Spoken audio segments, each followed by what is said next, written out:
In the 1960 civil rights movement, that nonviolence and the focus on integration had failed.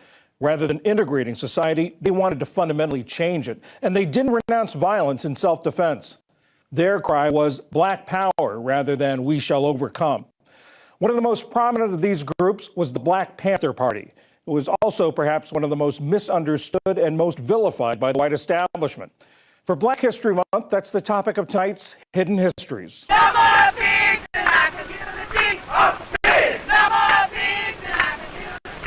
The Black Panther Party was revolutionary in both its goals and its tactics. It began in 1966 in response to both the assassination of Malcolm X, a leading advocate of black separatism, and the killing of an unarmed black 16-year-old named Matthew Johnson during a San Francisco police stop. Founders Bobby Seale and Huey Newton were college students at the time.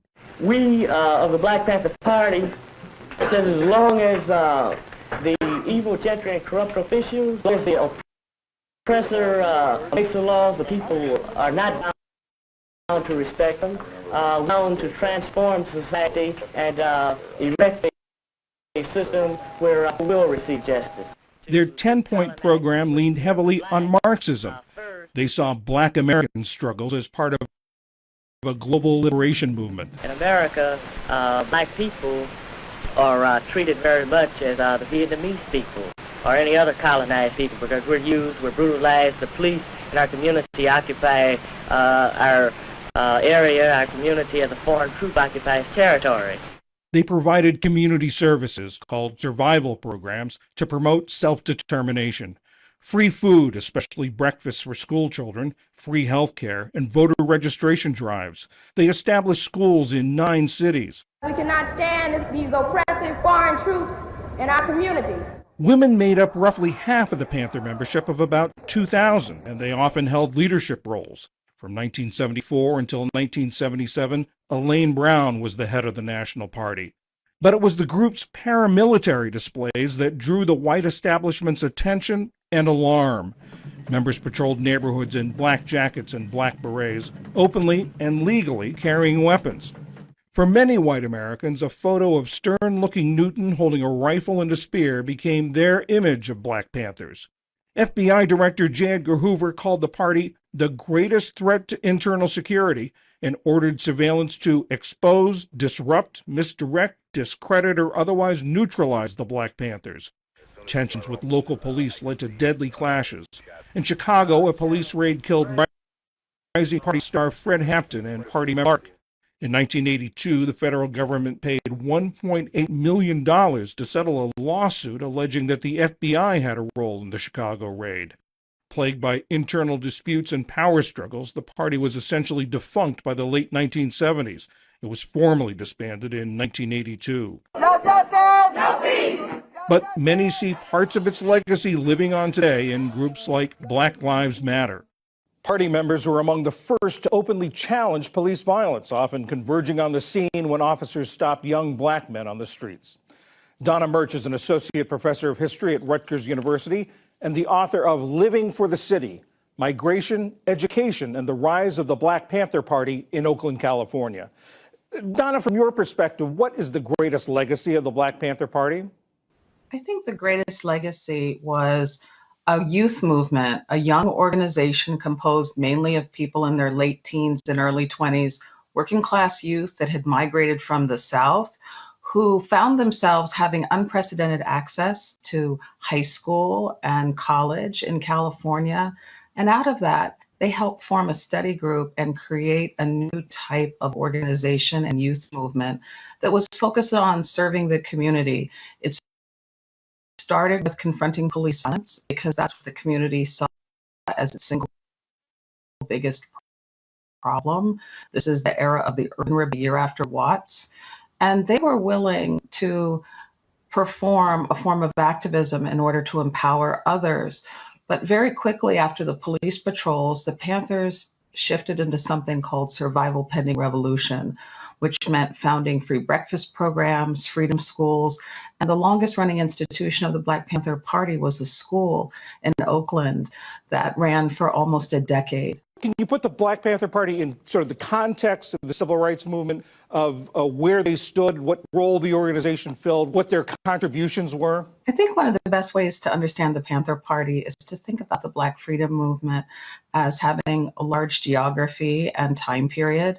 So the party is formed a year after the passage of the Voting Rights Act. But the dismantling of legal segregation in the South did not dismantle the problems of economics and access in the North and in the West. And one of the central issues about this was both police violence and people not having equal access to the social welfare state. So I would describe the Panthers as emerging in this moment post-civil rights, after the accomplishments of the civil rights movement, of the successful passage of the Civil Rights Act and also the Voting Rights Act. But I would be remiss to not talk about the global link to the Panthers. They're formed in 1966, and this is after over a decade of decolonization of African countries winning their independence. And also, very importantly, they look to Asia. The Panthers are formed in Northern California, and they were adamant in their opposition to the Vietnam War and American imperialism. They identified with the Vietnamese, the Viet Minh, and with Ho Chi Minh. And they actually looked a lot to Vietnam, to China, and to a vision of anti-colonialism and a socialist state that would serve the people. So I think that's one of the most important contexts. The other thing I really want to stress, because the popular representations of the Panthers is wrong. So many people find out about the Panthers through Forrest Gump. They're represented as anti-white Black militants. But the truth is that the party, of all the 60s organizations, they had the strongest ties to creating a multiracial coalition, what was called in this period the Rainbow Coalition that Jesse Jackson later picks up on. So they united with radical youth, who they called Mother Country Radicals, to oppose the Vietnam War. And this was incredibly threatening to the government of the time, to J. Edgar Hoover in particular, because you basically saw a multiracial coalition uniting to stop anti-communism and violence in the global South. So I think that would also be the Panthers' legacy, a model of multiracial coalition building. You mentioned the free breakfast program that they ran in communities, which is not that far apart from the federal free breakfast program that's being run now. But there was also a political vision in that, wasn't there? Yes, that's such an important point. They were arguing that the social welfare state as it existed was not serving the people, and that they, as teenagers, could provide free breakfast.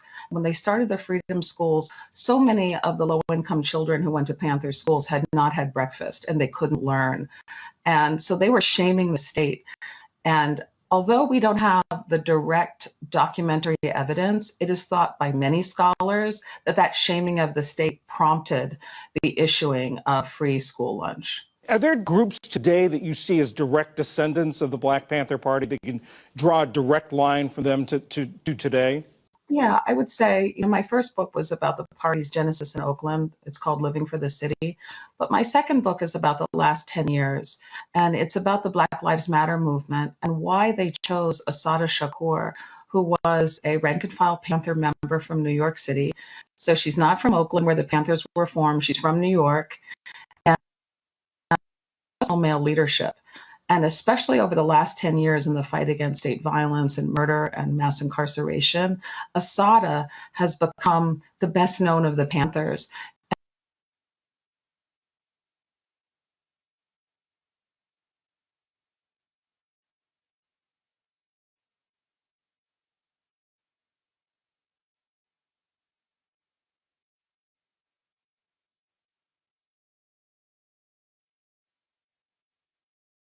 Assalamu alaikum, shalom alaikum, Uhuru, Alafia, all Black laws for all Black people. I'm Dashan Farad. I'm the Minister of Communications for the Black Panther Movement. I bring you greetings on behalf of the national organizer and the legal consultant, legal guide, the attorney at war, Brother Dr. Malik Zulu Shabazz. We all hope that you are having a Black-horrific week so far. If not, we hope you're having a Black-tastic week. So family, welcome to tonight's National War Report. That is the title of tonight's broadcast. We will be broadcasting every Wednesday at this time from 7 p.m.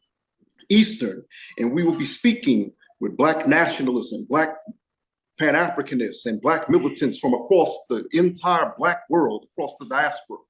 So please be patient with us. We're going to begin taking questions. We're going to take questions towards the end of this broadcast, but not before hearing a keynote address from the attorney at war, Brother Dr. Malik Zulu Shabazz. So family, before we begin, I'm going to go over, as is the tradition of the Black Panther movement. Keep in mind, we are following the tradition of the original Black Panther Party for Self-Defense, who presented us or gave us a phenomenal 10-point platform. And all of the organizations that came out of the original Black Panther Party had either the 10-point platform or a variation of the 10-point platform. So here in the Black Panther movement, we have what is referred to as the 7-point Black Power platform. And of course, we respect our ancestors and our elders from the original party. So I'm going to read to you the 7 points from our Black Power platform. Once again, Black Panther movement. Number 1, Black unity. The Black Panther Party's movement's mission is to unify our people by way of organizing and actions towards our national goal of self-determination, or Kuja Chakalia, and complete liberation for the masses of Black people in this nation and all over the planet. The Black Panther movement further demands unity within the Black family, unity within the Black movement, and unity inside the Black community or Black nation. Through unity, there is power. And so let me emphasize that yes, we are a Black nationalist organization, but we are also Pan-Africanists who come under tradition of Brother Martin Delaney, E.W. Blyden, the Honorable Marcus Mosiah Garvey, W.E.B. Du Bois, Kwame Nkrumah, Malcolm X, Dr. Khalid, the Honorable Dr. Khalid Abdul Muhammad, all, the Honorable Elijah Muhammad, all of these wonderful, phenomenal individuals taught us as Black people, here in America in particular, that we are not minorities, but we are part of a global majority. So we believe in the quote that Dr. John Henrik, we actually attempt to personify one of Dr. John Henrik Clarke's greatest quotes, and that is Pan-Africanism or perish. Number 2, political action. The Black Panther Party movement is very politically active, and our politics are the politics of Black power. The political tactics of our movement are revolutionary Black Panther politics. And this is in the mold of Black Panther legend, the Honorable Dr. Huey P. Newton, and the Black Power politics of Brother Kwame Ture, formerly known as Stokely Carmichael. Black Power politics are uncompromising and are designed to free us from the wicked rule of our oppressors. Our political ideology is Black Power, also known as Black nationalism and Pan-Africanism, which is the doctrine of Garvey, Malcolm, Khalid, Nkrumah, and Brother Sobekwe. Revolutionary African nationalism means that 2 billion Blacks worldwide shall unite, and in every nation throughout the diaspora, we shall take complete command and control of our people, our resources, and of our political destiny by any means necessary. Family? Once you do that, bring me on. After I do point number 2? Yeah. Copy that. Okay, so family, with point number 2, I'm just going to bring up 2 interesting facts. I'm going to recommend that you listen to Brother Malcolm X's Ballad of the Bullet speech, in which he explains how Black people in America should utilize our vote. And not already, read revolutionary psychologist Dr. Amos Wilson's work, Blueprint for Black Power. And on that note, I'm going to bring on the top student of the Honorable Dr. Khalid Abdul Muhammad, our generation's attorney at war, the national organizer, the legal counsel for the Black Panther movement, Brother Dr. Malik Zulu Shabazz.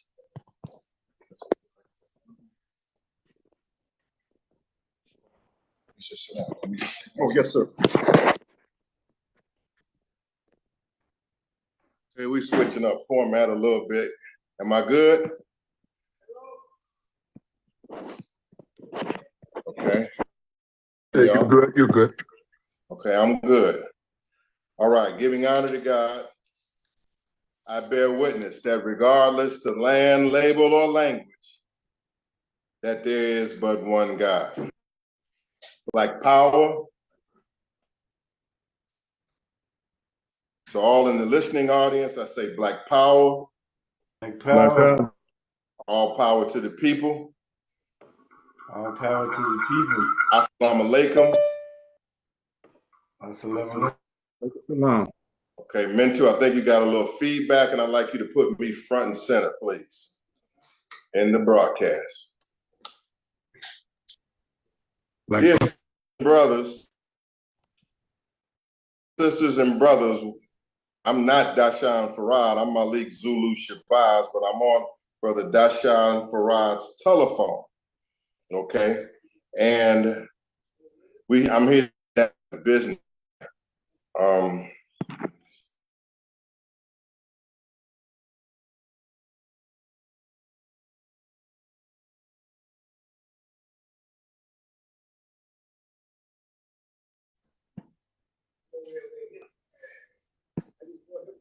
Excuse me. I'm trying to get on the video. Can the host let me back on the video, please? Let me get all my stuff here. I can't have my name. Oh no.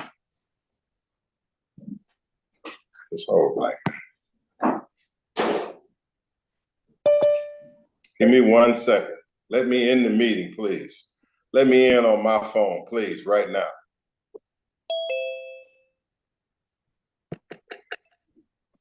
And just send me the light. Turn the light on that phone. Turn the volume down and the light on. Give me 1 second, y'all. So all of those who are listening, now you're doing something. Give me that light there. Trying Right. to work through this tech stuff, which irritates me, but I'm Black good. power. Here. Give me the light. Okay. Black power. Assalamu alaikum. All power to the people. Hotep.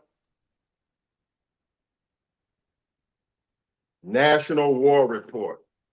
National War Report. I see we got John Barnett on, top activist out here, Brother John Barnett. I see in the listening audience, we have from the National Reparations League, another great Panther, Brother Rashad Singleton from Florida. We have from the front lines, down in Memphis and Norfolk and headed to Minneapolis, the National Ambassador of the Black Panther movement, Sheikh Imam Akbar. Black power. Black power. We have Chairman Robert from the Florida Panthers. Down there in Florida, from the Florida Black Panthers, Chairman Robert. All power to the people. Good to hear you. And I'm going to open up briefly. And then I'm going to make way for y'all because this is a national war report. And that's the reason why we're on this broadcast. That's the reason why we're doing what we're doing. So let me introduce to some of you know me, but many do not because there are many thousands now who are checking in on the Facebook page and website. My name is Brother Malik Zulu Shabazz. I am the national president of Black Lawyers for Justice. I am a veteran anti-police brutality lawyer, and I've been fighting on the front lines in the legal field ever since I fought the case for Dr. Khalid Muhammad and New York City, the battle against Giuliani in New York City when Black Lawyers for Justice started 2 years before that in 1996. I have also served as the national chairman of the new Black Panther Party, succeeding Dr. Khalid Muhammad, who was my spiritual father between the years of 2001 when he passed in 2013. I chaired the new Black Panther Party. What happened to the light? All your stuff goes out.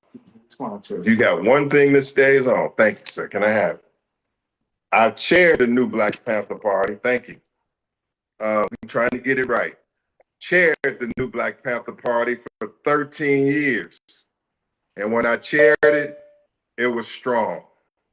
When I chaired it, It was the strongest Black organization in the United States of America, strongest Black nationalist organization in America. We were known and respected everywhere. We were organizing around the country everywhere when I was the chairman of the new Black Panther Party, which I served as also serving as the president of Black Lawyers for Justice, because I'm 100% committed to the liberation of our people. Since such time of 2013, there has been a dissipation or a splintering of our movement. On one hand, it has evolved.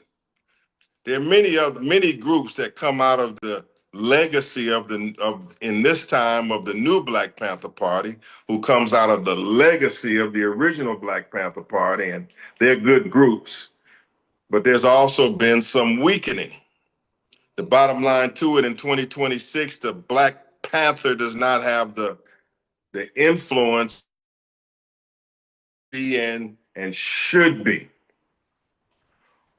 My dear sisters and brothers, we need a party that stands for the liberation of Black people, and we need a strong party that represents our interests. If you believe that as a Black person, no matter where you at, where you stationed at, what your position in life, if you believe that we need a strong party, a strong movement, a strong organization, and a strong government to stand for our people, I want you to put a Black fist in the air out there if you know, like I know, in this time, with this wicked enemy in power, Donald Trump, that we need something as strong on our end as the white man has on his end. Then put your Black fist up out there, because that's the only reason why I'm here. The only reason why I'm here is because the time is so serious that I have to come out of my law office and my business, which is justice anyways, and come here and organize here is because of the necessity of the time. That's the only reason I'm doing it. And if somebody else could do it, then they would be doing it. If somebody else could do this better, then they will be doing it, and I would just get with them. But since it's not, then here we are organizing. Okay, just give me a minute, then I'm gonna turn it loose to these other greats who have frontline reports from around America.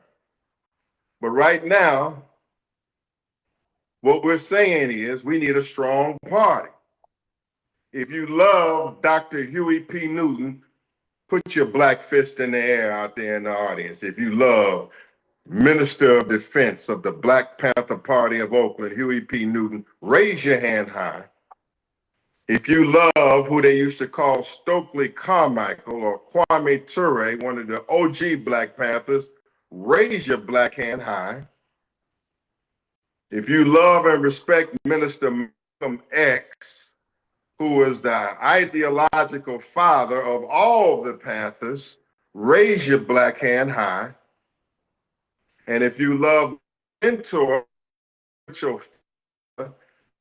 I live, raise your Black hand high. This is our foundation, along with the many other great revolutionaries that have come ahead of us. But this is our time now. You sisters and brothers know who are listening in this audience, you know that it is our time now, and we must have a response. Right now, we're facing the most right wing That's right. administration that we have faced in our lifetime, in the of President Donald Trump. And Donald Trump is going about his work. This devil is going about his work. Let's make no mistake about it. Whatever we think of him, and we don't think good of him at all here, it must be stated that he is going about his work, building his party with his government and he's fighting for white people with every wicked bone in his wicked white body, Donald Trump. And so we're here because we are calling black people now to our own party. Our own party. We're not here talking about a little club or a sect or a small organization. We are here because we are putting forth the concept that we need a mass party liberation of black people. We must have a mass party that fights for our interests, and at the core of that party, at the core of it, must be a strong Black Panther that is dedicated to fiercely defending the interests of black people and defending it with some strength and some power. Do you want a party of your own? Raise your hand high in this audience. I want a party of my own. MAGA is not my party. The Republicans are not my party. I may have some relatives in the Democratic Party and even some friends in the Democratic Party, but the Democratic Party is not dedicated to strictly and solely fighting for the interest of black people. And so we must have a party, a mass party that the 40 million black people can identify with, a party that fights for the interest of our people. And I propose to you that that party is the Panther Party. And we say here in this Black Panther, in part of this Black Panther Party movement, that we must have a Black Panther in every household.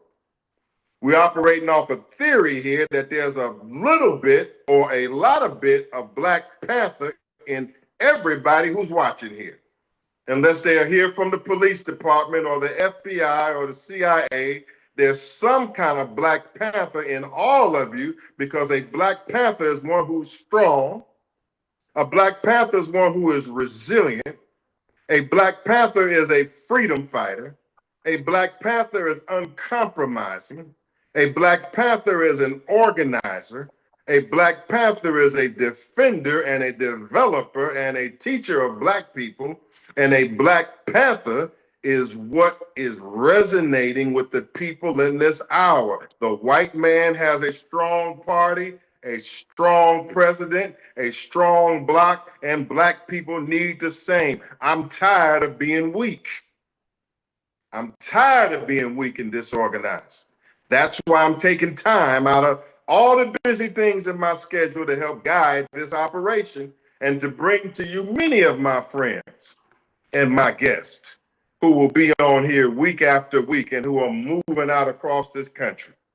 So, with that being stated, let me cover a couple of legal cases that I want y'all support on, because this is a multifaceted fight. This is a multifaceted fight, and we need all kinds of black people to join with us in this fight. All kinds are welcome in this fight, from the soldiers to the scholars, to the teachers, to those who are in the trenches, to the activists, and to the anarchists. Now walk with me for a minute. Now on this line tonight, well, let me talk about these legal cases. I'll tell you about our guest, and then I'm gonna turn it back over to Brother Farad. But I want to let you know that the student of Dr. Khalid Muhammad, the black lawyer for justice, Attorney Shabazz, the chairman emeritus, former chairman of the new Black Panther Party, that I'm back on the scene organizing. If this wicked man, Donald Trump, can organize his people, and he's damn near 80, he's organized, and I wish this cracker would go to the damn retirement home or some other things that we would talk about. If he ain't giving up at 80, damn it, I'm checking in. And I have been organizing black people for 38 years, since I was a youngster, a teenager. And so I'm telling you this straight up. I have the qualifications I have the experience. I have the strength. I have the knowledge by God's grace. I have the connections to help us to get this job done. And if you will join with us and support us in what we're doing and support what I'm telling you, we're going to finally make some progress here in America. We have a chance to make history, but we cannot blow it in this hour. So I got a case here in Virginia. It's the case of Malik Carter. Malik Carter was killed at USP Lee in Virginia, down there in Virginia. He was killed by those prison officials. I want you to keep your eyes open for Malik Carter in Virginia, because I know that this party and many others in his family and those who are tired of prison abuse are getting ready to make a move on US Lee in Virginia and advocate for all families who are being abused by racist officers who don't give a damn and who are violating the Eighth Amendment rights against cruel and unusual. Keep him on your mind, and if you're interested, hit us on the end. Marcus Taylor. Lawyers for Justice represents Marcus Taylor in Mississippi. And Marcus Taylor spent many, many years behind, which was illegal against Mississippi law. Even the governor, Tate Reeves, even the governor gave clemency and let Marcus Taylor out of prison, recognizing that Mississippi had done a gross injustice to Marcus Taylor. Well, that's my client. And I'm going to be in Mississippi soon. So I want you to be on the lookout, and I need support for the case of Marcus Taylor. I need you to support in Louisiana, Sister Calvinitri White. Sister Calvinitri White, another woman in Louisiana who was jumped on and incarcerated by the police. And we're taking action against the Shreveport Police Department, just like we took action against the Rankin County Goon Squad in Mississippi. Okay, so there are cases that we need to support to understand that the law is a part of the Black Power movement. Let me see that right there. So the law and having strong lawyers is a party and a part of the liberation movement. And to my legal friends who are on the line and others who are watching, Attorney Manati Jenkins, Attorney Donald Temple, Attorney and others, understand how important the legal fight is in this fight. We won't do it tonight, but we'll come back on another night. I'm going to come back on here and I'm going to teach our legal rights to this audience. I'm going to be teaching your constitutional rights like Huey P. Newton taught you to observe, like Huey Newton taught to know your legal rights, like Johnny Cochran taught. And I'm going to come back here and teach your legal rights against police brutality. And I'm dedicated that every one of you become little lawyers and knowledgeable of the law. I'll come back with that. But I have it all here, and I'll come back with that to teach that. Okay, let me hold it here. I'm holding it. You hold that pose. Okay, now, that's the legal part of it. Let's talk about the international part of it real quick. I represent the Afro-descendant nation. I'm the conductor for the Honorable Silas Muhammad and the Afro-descendant nation. Afro-descendant nation is great progress in this hour. Under the leadership of the great apostle of the Honorable Elijah Muhammad, the Honorable Silas Muhammad. I serve as his conductor, and I work with his strong team of leadership, many of whom have just come back from Geneva, Switzerland. We'll hear from them in a moment. They've come back from the United Nations. And that historic declaration that the transatlantic slave trade is the worst crime that has ever existed against humanity. That passed the General Assembly. That was historic. That has been fought for a long time, and you'll hear about that tonight. I am a part of the Afro-descendant nation. And all of you who are here on this Black Panther Party movement broadcast, you will be introduced to the Afro-descendant nation because we're a part of that nation that is legally entitled by birthright to our reparations and self-determination in the West, those who are victims of chattel slavery, human rights abuses, have been robbed of our mother tongue, our name, our language, religion, our culture, our God. We are deserved of reparations. You have stepped into a reparations movement. And so I also bring you greetings from the Afro-descendant nation because we are 10 toes down with the great pioneering work of the Honorable Silas Muhammad and his queen and his wife, Sister Queen Mashaki, Attorney Harriet Abubakar. They have an exciting war report to bring you tonight from Sister Tahida, the great ambassador. Okay, so coming on home to the Panther, and I'm getting up off of this. You're just hearing a little bit. I'm not giving no big keynote. My keynote is a mutual keynote. This is going to be a symphony that will be played tonight by a united front, a coalition of us that's coming together. There's no one man that can do it all, but teamwork is going to be a major factor for us. Teamwork is going to work big for us.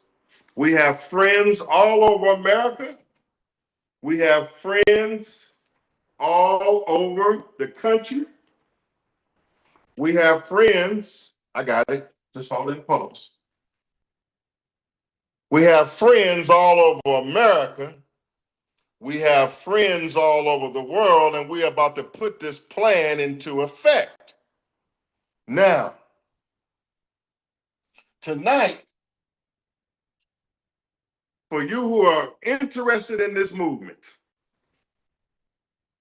you're going to see yourself somewhere in one of these organizers tonight. If you are a civil rights type activist who's fighting for civil rights and human rights, and you don't like when police brutality happens and our people are being abused, you're going to see yourself tonight. You're going to see yourself in the person of that great activist, John Barnett, who you will hear from in a few moments. Some of you going to identify with him. So he's part of our movement, and he's one of the greats. He works and be empowered like that. Listen in, because this might be your role in the future. Sheikh Akbar, Imam Akbar, the national ambassador, who's fighting in Norfolk, fighting in Memphis, and been teaching, headed to Minneapolis this Saturday, and who is going to be seen all over America.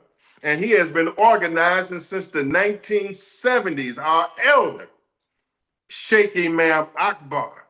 You're going to hear from him tonight. I don't give a damn who say they don't like Akbar. It ain't but one or two or a few let out the zoo. Akbar is loved everywhere because Akbar relates to people. Akbar loves Black people. Mr. Sheikh Imam Akbar does not claim perfection, but by God's grace, we got him going in the right direction. Huh? He does not claim perfection, but there's no doubt about it in this hour, Imam Akbar direction. Any enemy of his in this hour is an enemy of mine. You come after him and you're going to have a challenge on your hand because our national ambassador is going into the airports at 3 a.m., traveling on the highways. He's elder. He don't have to do any of this. He's whooping young men around here. You challenging Imam Akbar, you got a challenge on your damn hands. I'll hear from him tonight. His enemies are my enemies. And his enemies should be your enemies. And my enemies should be your enemies. and your enemies should be my enemies. This is a united front coming together in this hour. We have to come together. We have a wicked president in office. We have a military madman that's killing babies, Black power. killing women, bombing countries, bombing defenseless countries, being a wicked bully all over the planet Earth, and we will not lay down in the face of United States imperialism. Lay down in the face of United States injustice. We will not lay down because the white man says, make America great again. God damn, make America great again. America has never been great, other than great at attacking and crushing black people. And this is our time now. Right when they're trying to be their hardest is the right time for us. Black people want something well organized, something strong. They don't want compromise.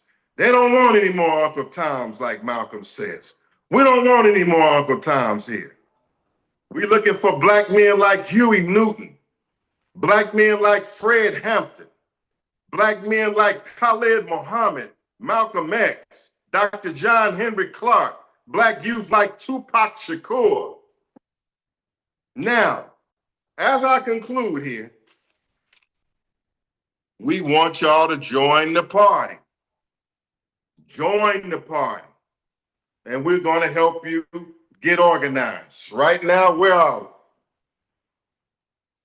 we? We in Washington, D.C., where we are right now. We in Norfolk, Virginia. We're in other parts of Virginia, Northern Virginia. We're in Memphis. We're in all over Mississippi, Louisiana. We're in Georgia, up here in Atlanta. We're in Northern Florida, Brother Rashad. We're in Southern Florida, mid and Southern Florida, Chairman Robert. We're in New York City, where I'll be on May 19th, Malcolm X's birthday. I'll be on May 19th at the Alhambra Ballroom on 125th Street. Malcolm X's birthday on May 19th. We're in New York. We're in New Jersey. We are in Cincinnati. We are in Minnesota, where Sheikh Akbar will be Saturday. We are in St. Louis and Kansas City, Brother Cortez. We are in Delaware, Los Angeles, Las Vegas, Arizona, Houston. We are in the process of planning route in over 300 U.S. cities. Over 300 cities have contacted us. And I'm telling you who has contacted us. I'll take time, and we're going to take the time to contact every one of you back and help you to get in where you fit in this movement. We have also national committees that we're asking you to join to as I close. We have a National Ministry of Defense. A National Ministry of Defense where the best defense men and trainers in the country are coming together. I want you to be a part of National Defense Day this Sunday. On this Sunday, National Defense Day at 2 p.m. Eastern, we have the best trainers that can be found in America. They are working with the Black Panther Party movement. And there will be a question raised on Sunday. On Sunday, the question will be raised, do we need a National Ministry of Defense? Do we need a National Ministry of Defense? Do we need a mass organized movement that will train and defend Black people in our communities? I want you to tune in this Sunday. I want it in the chat room, Brother Mentu. I want you to put the link and the instructions for what equipment to bring and the rules for Sunday, because some of the best trainers that can be found will be on Sunday.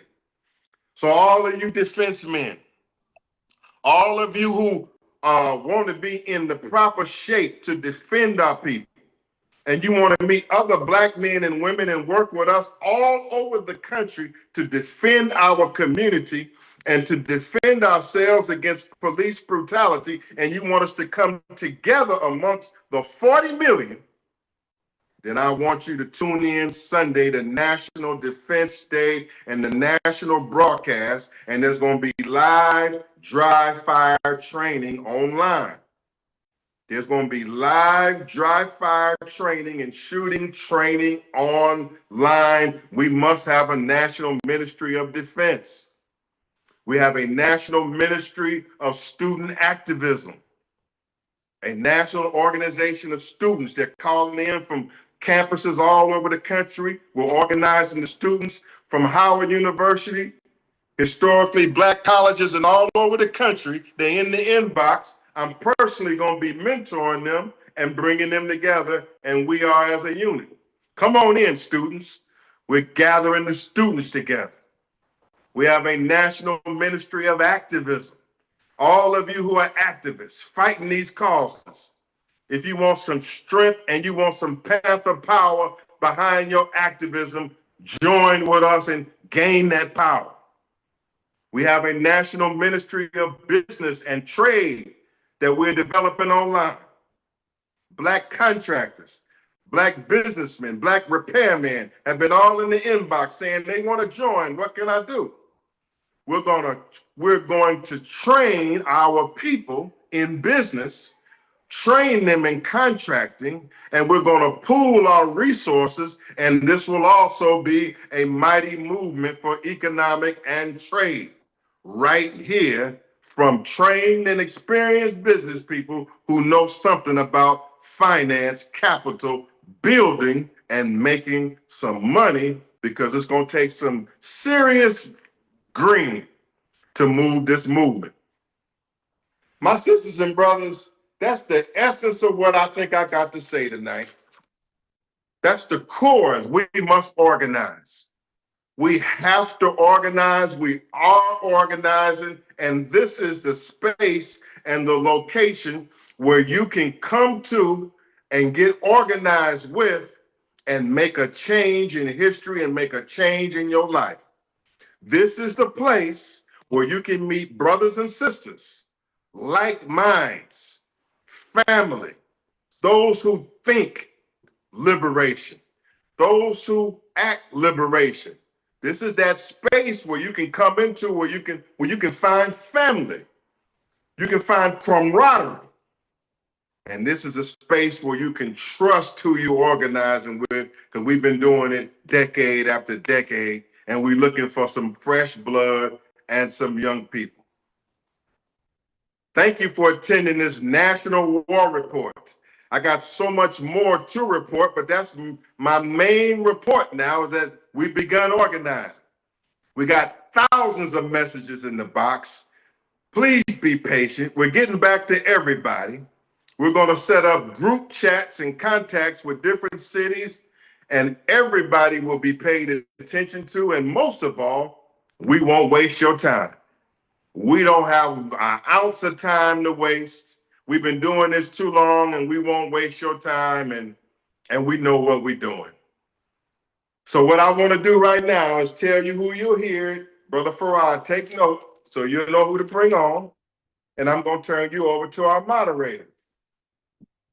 Brother Dashan Farad, who was our moderator, has been organizing for decades and decades. And Brother Farad is a smart man.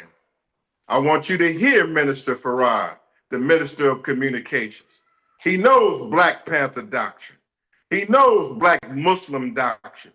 He knows the teachings of this movement, and he knows the teachings of Khalid Muhammad and Malik Zulu Shabazz. When you hear Brother Farad, adhere to what he's saying, because he knows what he's talking about. I want you to hear from Brother John Barnett, the leader of True Healing Under God, one of the top national civil rights leaders in the country. He's a Panther also. Hear him well tonight from his war report. He's in city after city. Hear this war report. I want you to hear from Sister Tahida Sabri, the national ambassador for the Afro-descendant nation after John Barnett. I want you to hear from Sister Tahita. She's bringing it to you straight from the United Nations, straight from Geneva, Switzerland, straight from major victories of the Afro-descendant nation. I want you to hear from the Afro-descendant nation, because if you're a Panther, you're automatically coming into the Afro-descendant nation as well. I want you to hear tonight from Brother Rashad Singleton, that young former pro basketball player and the strongest reparations and a very strong reparations activist, the head of the National Reparations League, who decided he wants to be a Panther also. Many from different organizations staying in their organization, but they're going to be a Panther also. I'm the head of Black Lawyers for Justice. I'm rocking me some Panther too. Lawyers are welcome. Teachers are welcome. Defense men and women are welcome. Students are welcome. We want a Black Panther in every household. We're not interested in a club. We're looking for a strong mass party with a strong base underneath. That's what we're talking about. We want to hear from Chairman Robert of the Florida Panthers, the Frontline Report, rabid racism going on in the South. Chairman Robert to come on. And then we're going to hear from our national ambassador, who's been on the road and who's headed to Minnesota and come out of Memphis, come out of Norfolk. And he's going to, I predict that Sheikh Akbar is going to 20 cities. If you're jealous that he's going to 20 cities, you're going to burn alive. Everywhere you look, you're going to see him, because this organization and this movement is backing him up.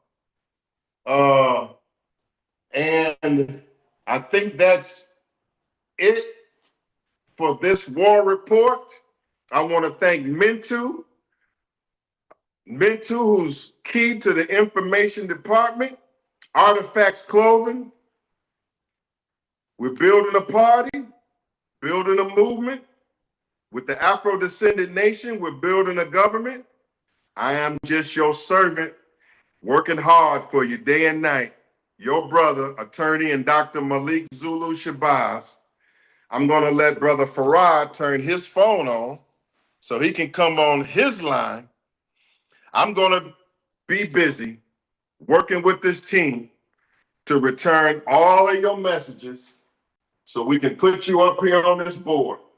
Put you up here on this board as part of the Ministry of Defense, Ministry of Business and Trade, the Ministry of Justice, Ministry of Communications, Ministry of Education.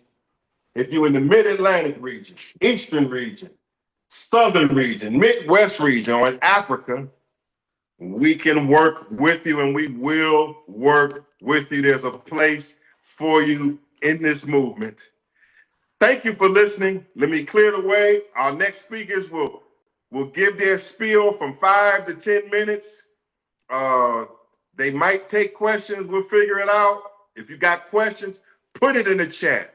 Brother Mintu will read the Zoom chat, and he'll read the Facebook chat. And we're going to get busy organizing. There is hope. Don't lose hope.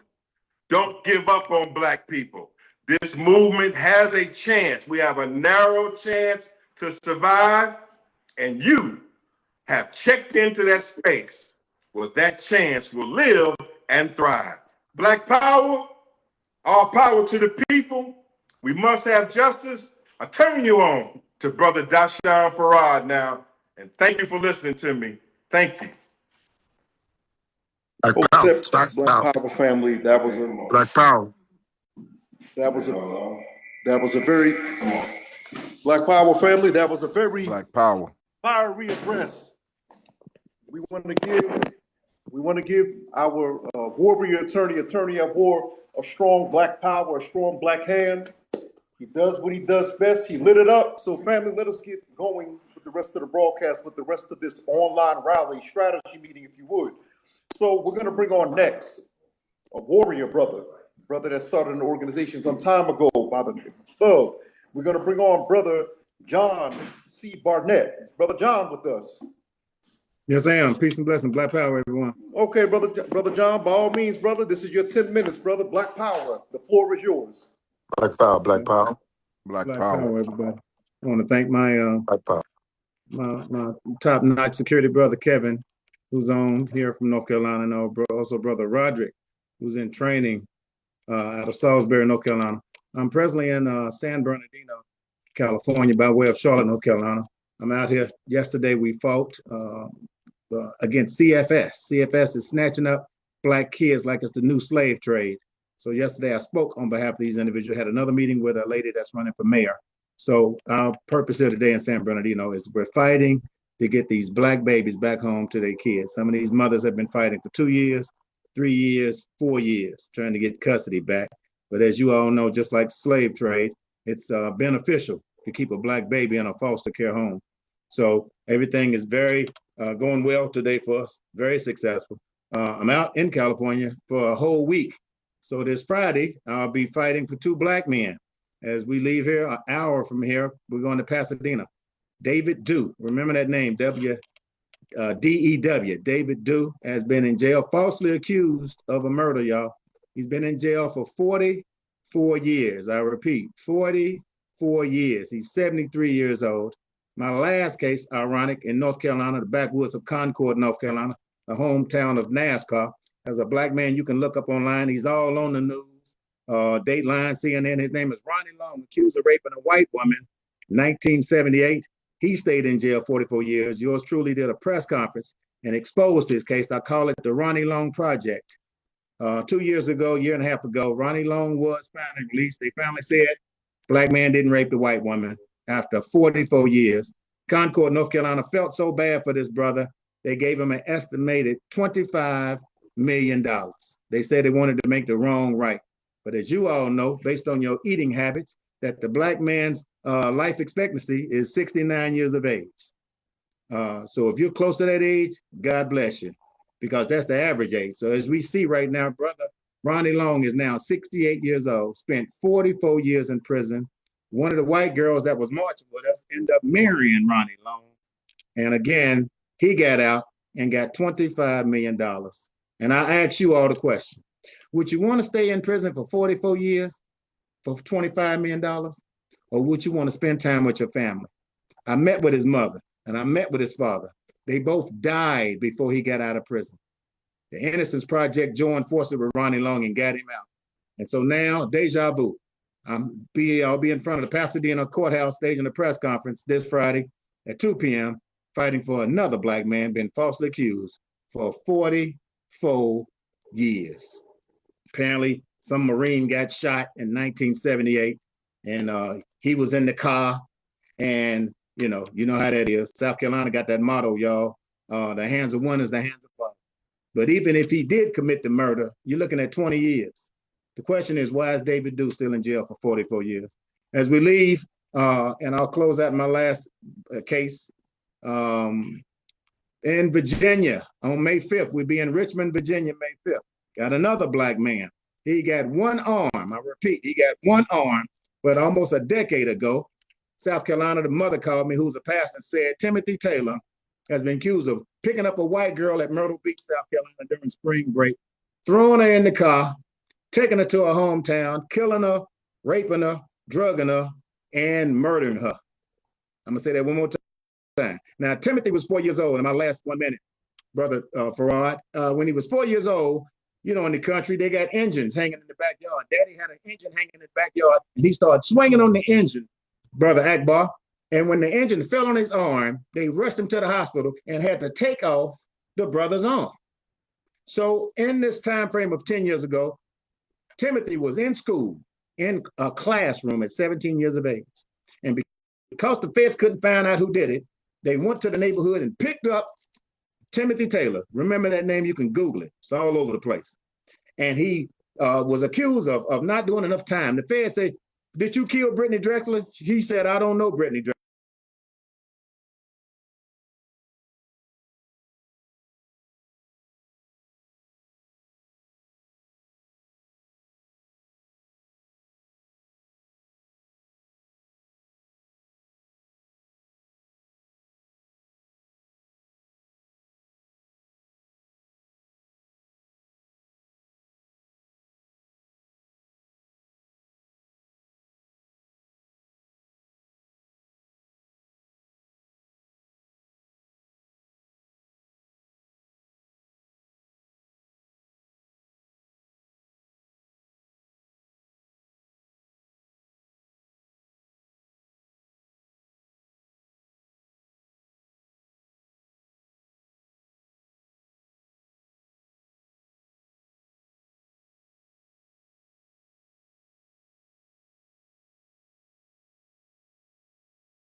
and to our viewers, just to let you know, as was the tradition of the original Black Panther Party, we stress that you learn the law, because something that you're told in the white man's court is that ignorance is not a defense. Make sure you learn the law. Definitely keep in contact with lawyers such as Black Lawyers for Justice, the National Black Council of Lawyers, but make sure that you know the law. Go to these law libraries, go online, read, read, read. And so that is the Panther tradition of education, these political education classes that this is actually what these Wednesday night broadcasts are considered, political education classes. But the original Panther Party set up political education classes, or PE classes, law. And remember, the Huey P. Newton, Bobby Seale, Elaine Brown, Kathleen Cleaver, Eldridge Cleaver, so many of them, they knew the law. So as an activist, as an organizer, you have to also be a jurist or a legal scholar. Thank you very much for that, Brother John. And John, listen, when John says that he's a national civil rights activist, that is actually an understatement. This brother's a warrior for human rights, definitely for the Black nation. I'm going to bring on next a beautiful sister who I had the honor of working with during this past February's tribute to the Most Honorable Elijah Muhammad. She is a wonderful representative of the Honorable Minister Silas Muhammad, whose work centering around reparations for Afro-descendants or Black people who are the descendants of enslaved Black people for the past over 40 years. This sister has been right there, and she just came back from her along with Minister Silas Muhammad, his wife, Attorney Masaki Muhammad as well. They had a delegation. They were in Geneva, Switzerland, where, of course, they came back Brother from the Farad, UN. pardon me, brother. Where they declared that, as Dr. Khalid Abdul Muhammad said, that the Black Holocaust or slavery or the Pardon me, brother. Ma'afa was the worst atrocity ever to hit humanity. So we're going to bring on. Pardon me, brother. Dr. Malik wants you to bring back Barrett because we had some technical difficulties and he wasn't heard. Okay, Brother John, you there? Yes, sir. Yes, sir. Okay, I could hear you, and I think Mental could hear you, but Attorney Shabazz said he wanted you, I guess, he wants him to repeat. The system crashed, so we went down for like 5 minutes. So if we can. Okay, John, we're going to give you back. We're going to give you back your, I guess, 10 minutes. I can hear him clearly over here. Like, okay, some people can hear him, but other people can't. So Attorney Shabazz it wasn't a problem of being heard. It was the connection was out. Okay, so I guess, John, please start again. Okay. All right, well, I'll rewind this. Absolutely. My name is John Barnett. True Healing Under God is the organization, my acronym. I got my security on. Thank you for joining us, Brother Kevin and Brother Roderick from Rowan County. Here in San Bernardino, right now, fighting for the rights of Black children. CFS has snatched Black kids up at an all-time rate. Hundreds and thousands of kids are in the system here in San Bernardino, and so the parents have called me out here to be their voice. Our motto is a voice for the voiceless. So we're out here fighting for them. Yesterday we spoke in front of the government center, or before the government board, so to speak. And then today we met with a lady that's running for mayor that's going to be assisting us. And they came up with a beautiful plan to, instead of putting them in the system, they're going to create their own home for these children to go to before they get caught up in the system. I thought it was a brilliant idea. It's almost like for battered women. So I'll be endorsing the efforts on that. This Friday, 2 p.m., I'm fighting for not only David Dew. I said earlier, David Dew, D-E-W, last name Black man, been in jail for 44 years. I repeat, 44 years. Another inmate has been here for 7 years. They're just holding Black men in jail. I thought South Carolina was bad, but it looks like Pasadena is no better. And so we'll be fighting this Friday, 2 p.m. in front of Pasadena Courthouse. We'll be staging a press conference, Sun News Time, and other outlets will be there to highlight the case of David Dew, who's been sitting in jail for almost 45 years. He should have been out. He went in during the 70s. And as I told you earlier, Timothy Taylor is a Black man who has one arm in South Carolina, who's accused of killing, raping, and murdering Brittany Drexler, a white girl doing spring break. She's from New York City. Came down and enjoyed spring break, and they accused this brother with one arm that he killed, raped her. And then I didn't tell you earlier, y'all, that they even said that since they couldn't find her body, they said that he fed her to the alligators in Charleston, South Carolina. So after the mother fought diligently trying to get him out of the system, they hemmed him up with a plea bargain. We were able to initiate court patrol, take a lot of people to court. I did a justice rally. We did this within 3 days. Judge got scared, didn't come out of the judge's chamber, and said, just call it a matter of law. 4 months later, we found ourselves being sent an email that said that they dropped all the charges after Timothy Taylor had been taunted, harassed, discriminated against, racial slurs, and literally was a witch hunt for 10 years. A black man being stalked by the federal government. So this May 5th in Richmond, Virginia, we're going to be there. The mother has now filed a lawsuit, a multi-million-dollar lawsuit, and this will take place at the Supreme Court in Richmond, Virginia, because of how they stalked him, all the pain and suffering that he obviously went through for 10 years, loss of jobs, the whole family lost their jobs because of this white girl.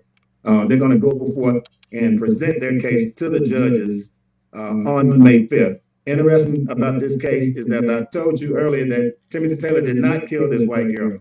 On my birthday, ironically enough, I'm blessed to have the same birthday as Minister Louis Farrakhan. And one of my favorite football players, Cam Newton, May 11th. On my birthday 2 years ago, fighting for Timothy Taylor, the family called me and said they found the killer, John. I said, who's the killer?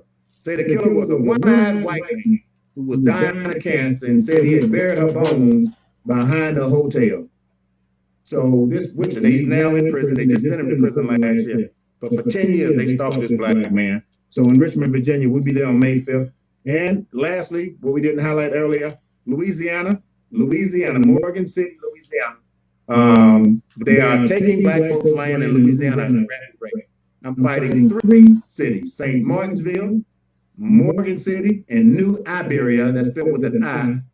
We'll be doing a justice rally next month. We've got a lawyer in place for them to fight to keep their land back. But that's the new thing going on in Louisiana, is that they're taking black folks' land. I won't get into that. You can actually Google Morgan City land dispute online, and you can be able to see some of those stories. So if anyone needs legal assistance, we are active in about 19 states. Been blessed to get 26 cops fired.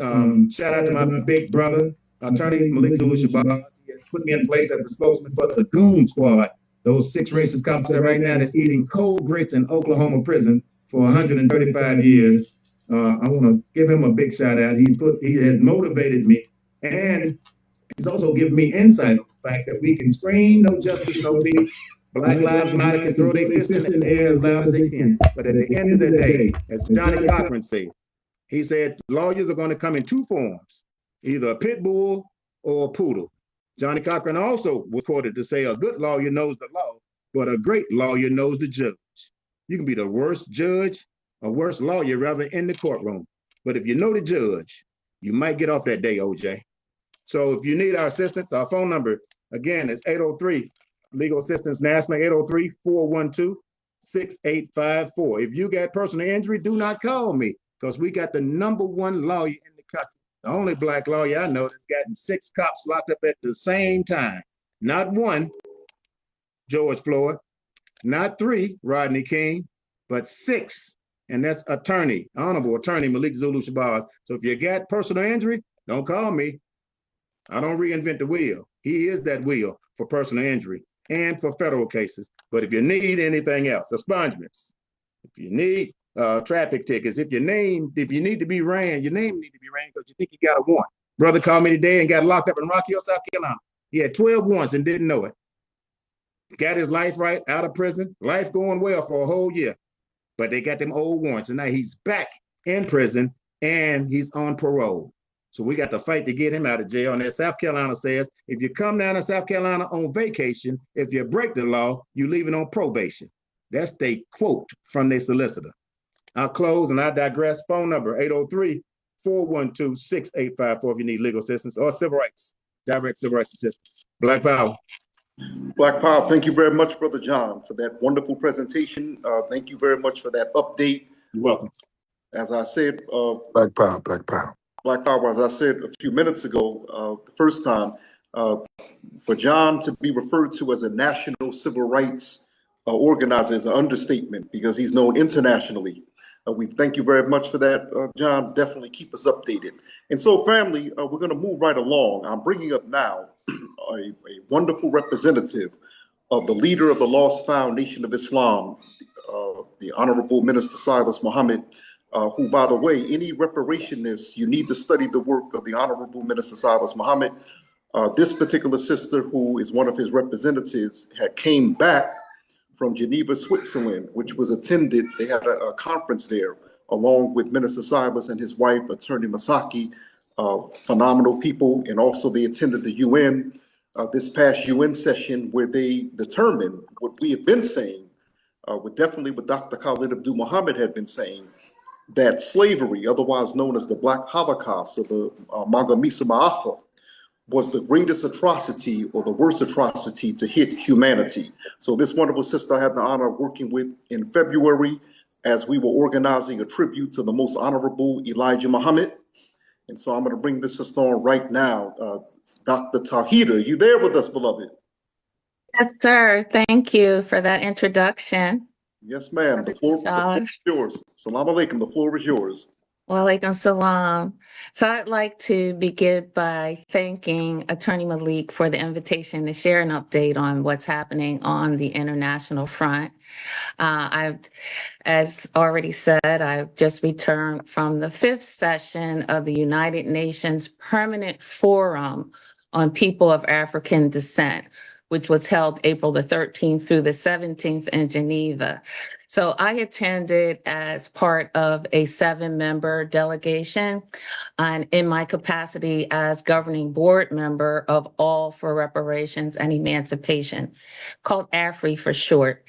It's an education and advocacy organization that's committed to reparations and self-determination for Afro-descendants across the slavery diaspora globally. AFRI has held UN consultative NGO status since 1997 under the leadership of the Honorable Salis Muhammad, who has given more than 30 formal interventions at the United Nations between 1998 and 2006. And he was instrumental in laying the foundation for this very forum that exists today. So this year, our delegation included the Honorable Salis Muhammad and his wife, Queen Attorney Harriet Abu Bakr, and it was truly an honor to serve alongside them. Collectively, we delivered 8 verbal statements and submitted 8 written interventions as well. And given the large number of civil society participants, and there's hundreds, not everyone is called to speak. So the fact that each member in our delegation was recognized and spoke was very meaningful, and it's a strong indication that we just feel like mission accomplished. So, but the forum alternates annually between New York and Geneva, and AFRI has attended every year since the 2nd session. So as a whole, civil society has consistently advocated for it to be held on the continent because it is the forum for people of African descent. So it would only make sense. So we're excited to share that for next year in 2027, it is expected to take place in the capital of Ethiopia, Addis Ababa. So that's where we'll be going next year. And this year's session, though, was really special for several reasons. Number one, it was the 5th anniversary of the of the Permanent Forum, which was established in 2021. And it acknowledged, the foundational work that the Honorable Salis Muhammad has done for decades. And so I know he felt honored. We were all honored just to be with him, and it was very special. And secondly, this year commemorates the 25th anniversary of the Durban Declaration of Program of Action, which came out of the World Conference Against Racism in Durban.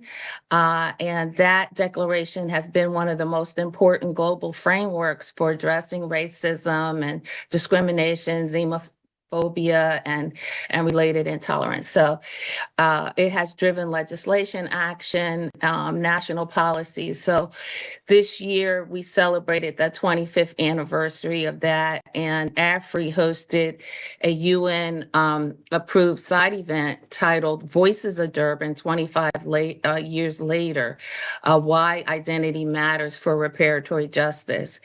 So if you'd like to watch the replay on that side event, we had some really exciting guests like attorney Malawi Davis and Dr. Ava Caruthers, and the Queen spoke, and it was just a really good side event that explains the importance of identity as Afro-descendants as we move forward. And thirdly, the session was on the heels of the historic global development on March the 25th, where the United Nations General Assembly adopted a Ghana-led resolution declaring the transatlantic slave trade as the gravest crime against humanity. And it was introduced by President Mahama. And the resolution passed with 123 votes in favor. There were 3 against. No surprise who that was. The United States, Israel, and Argentina. And there were 52 abstentions. So this was a landmark motion that was aimed at supporting reparations. So things are moving positively in our favor on an international basis. In addition, the African Union has declared 2026 through 2036 as the decade of reparations. And so that's signaling an international push towards justice and redress.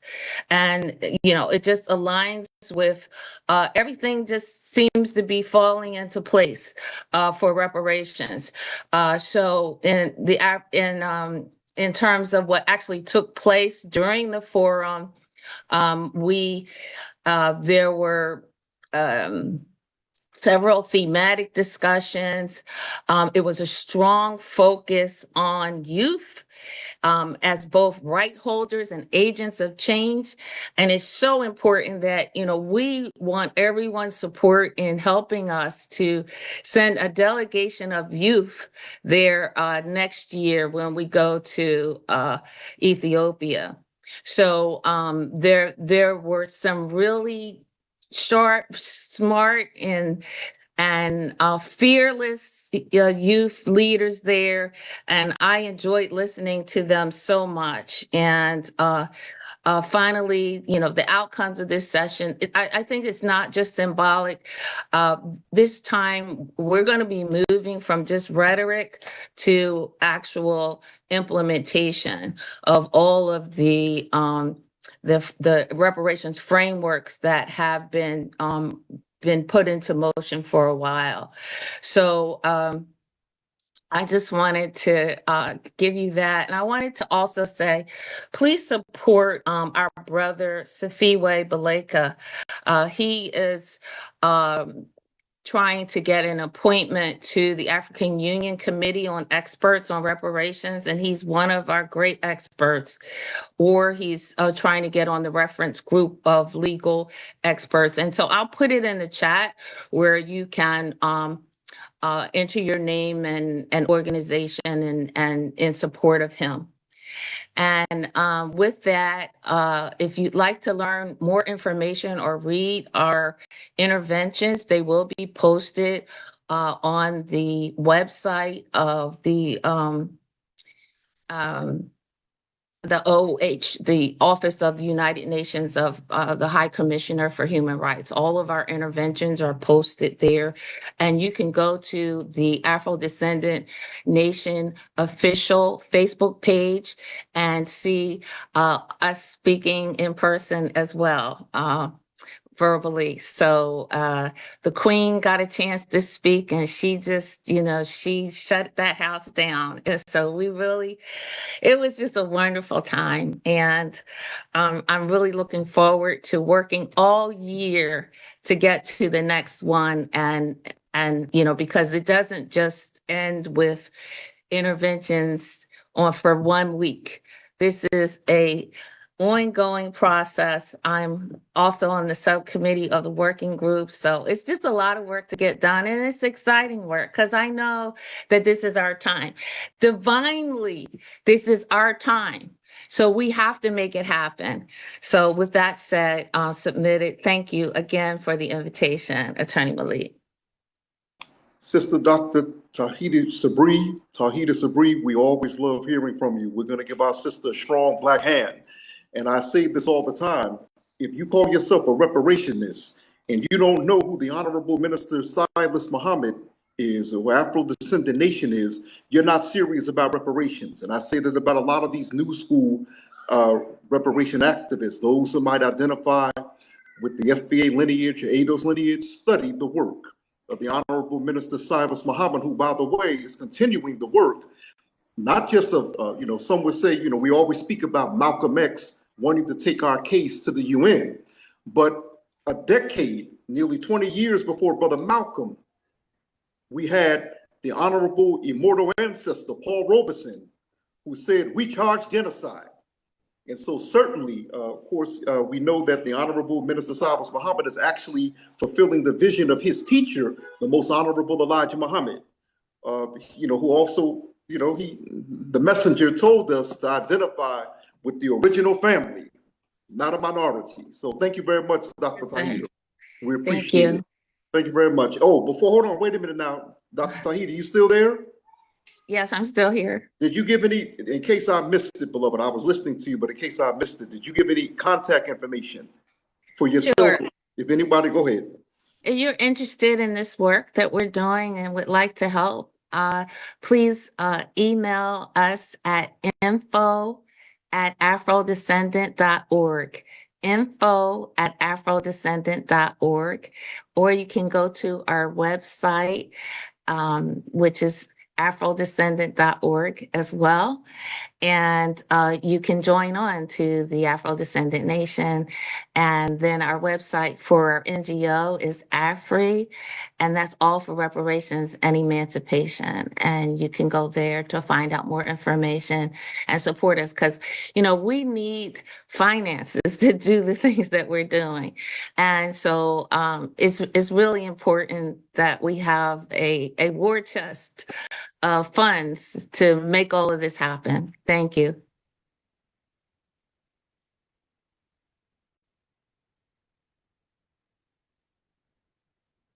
Thank you very much, family. Black Power, we appreciate it. Thank you, Sister Dr. Tahita.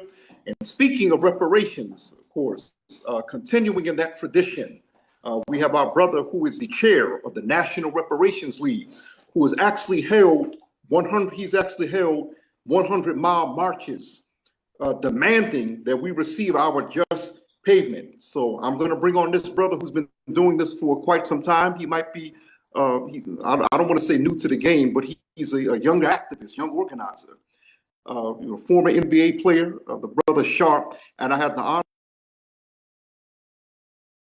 in Minneapolis, but I've been following him anyway for quite some time via Instagram.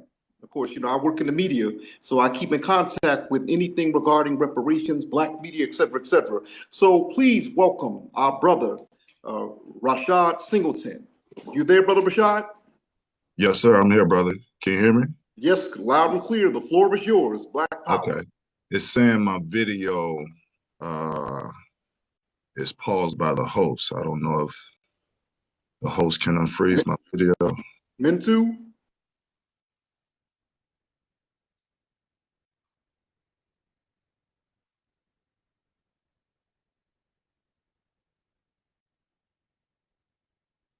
Okay. Yes, sir. I think we're in here. Black power, black power, black power. Reparations, reparations, reparations. So good to be with you, family, this evening. First, giving honor to the Most High, who's the head of my life. Giving honors to the master teacher of reparations, the Honorable Silas Muhammad, and the entire Afro-descendant nation. Giving honors to the Honorable Brother Attorney and my great, great, great friend, who I also call my mentor. He's taught me so much over the years, Brother Attorney Malik Zulu Shabazz. Also, thank you, Brother Farad, for being a great friend over the years and showing me how to be a great researcher. And I gotta give a great shout out to my brother, the great civil rights leader, Brother John Barnett, who's just in everything that he does for Black people. And a big shout out to Brother Akbar, that great Black Panther, who effort knows no limits. It's an honor to be in a room, and I thank you. I am Rashad Singleton, the president of the National Reparations League. And what we are here to do is to hold people accountable and to hold businesses accountable. Somebody just said recently, we don't have to reinvent the wheel. And that's exactly how we feel. We have always usually gotten what we want out of this nation when it came to liberation, from getting out of slavery to getting civil rights. But all of that took complete unity. And that's the one thing we feel that the reparations movement has been lacking, is that complete, unable to be penetrated wall of unity. And that's what we're trying to do. And again, slavery, this is not just about slavery. We're talking about civil rights. Some of you here on this video, y'all remember in '64 when the Civil Rights Act got passed. Y'all were literally victims as children. Did anybody give you PTSD treatment for how this government treated you? Did anybody give you financial compensation for telling you that you were less than human?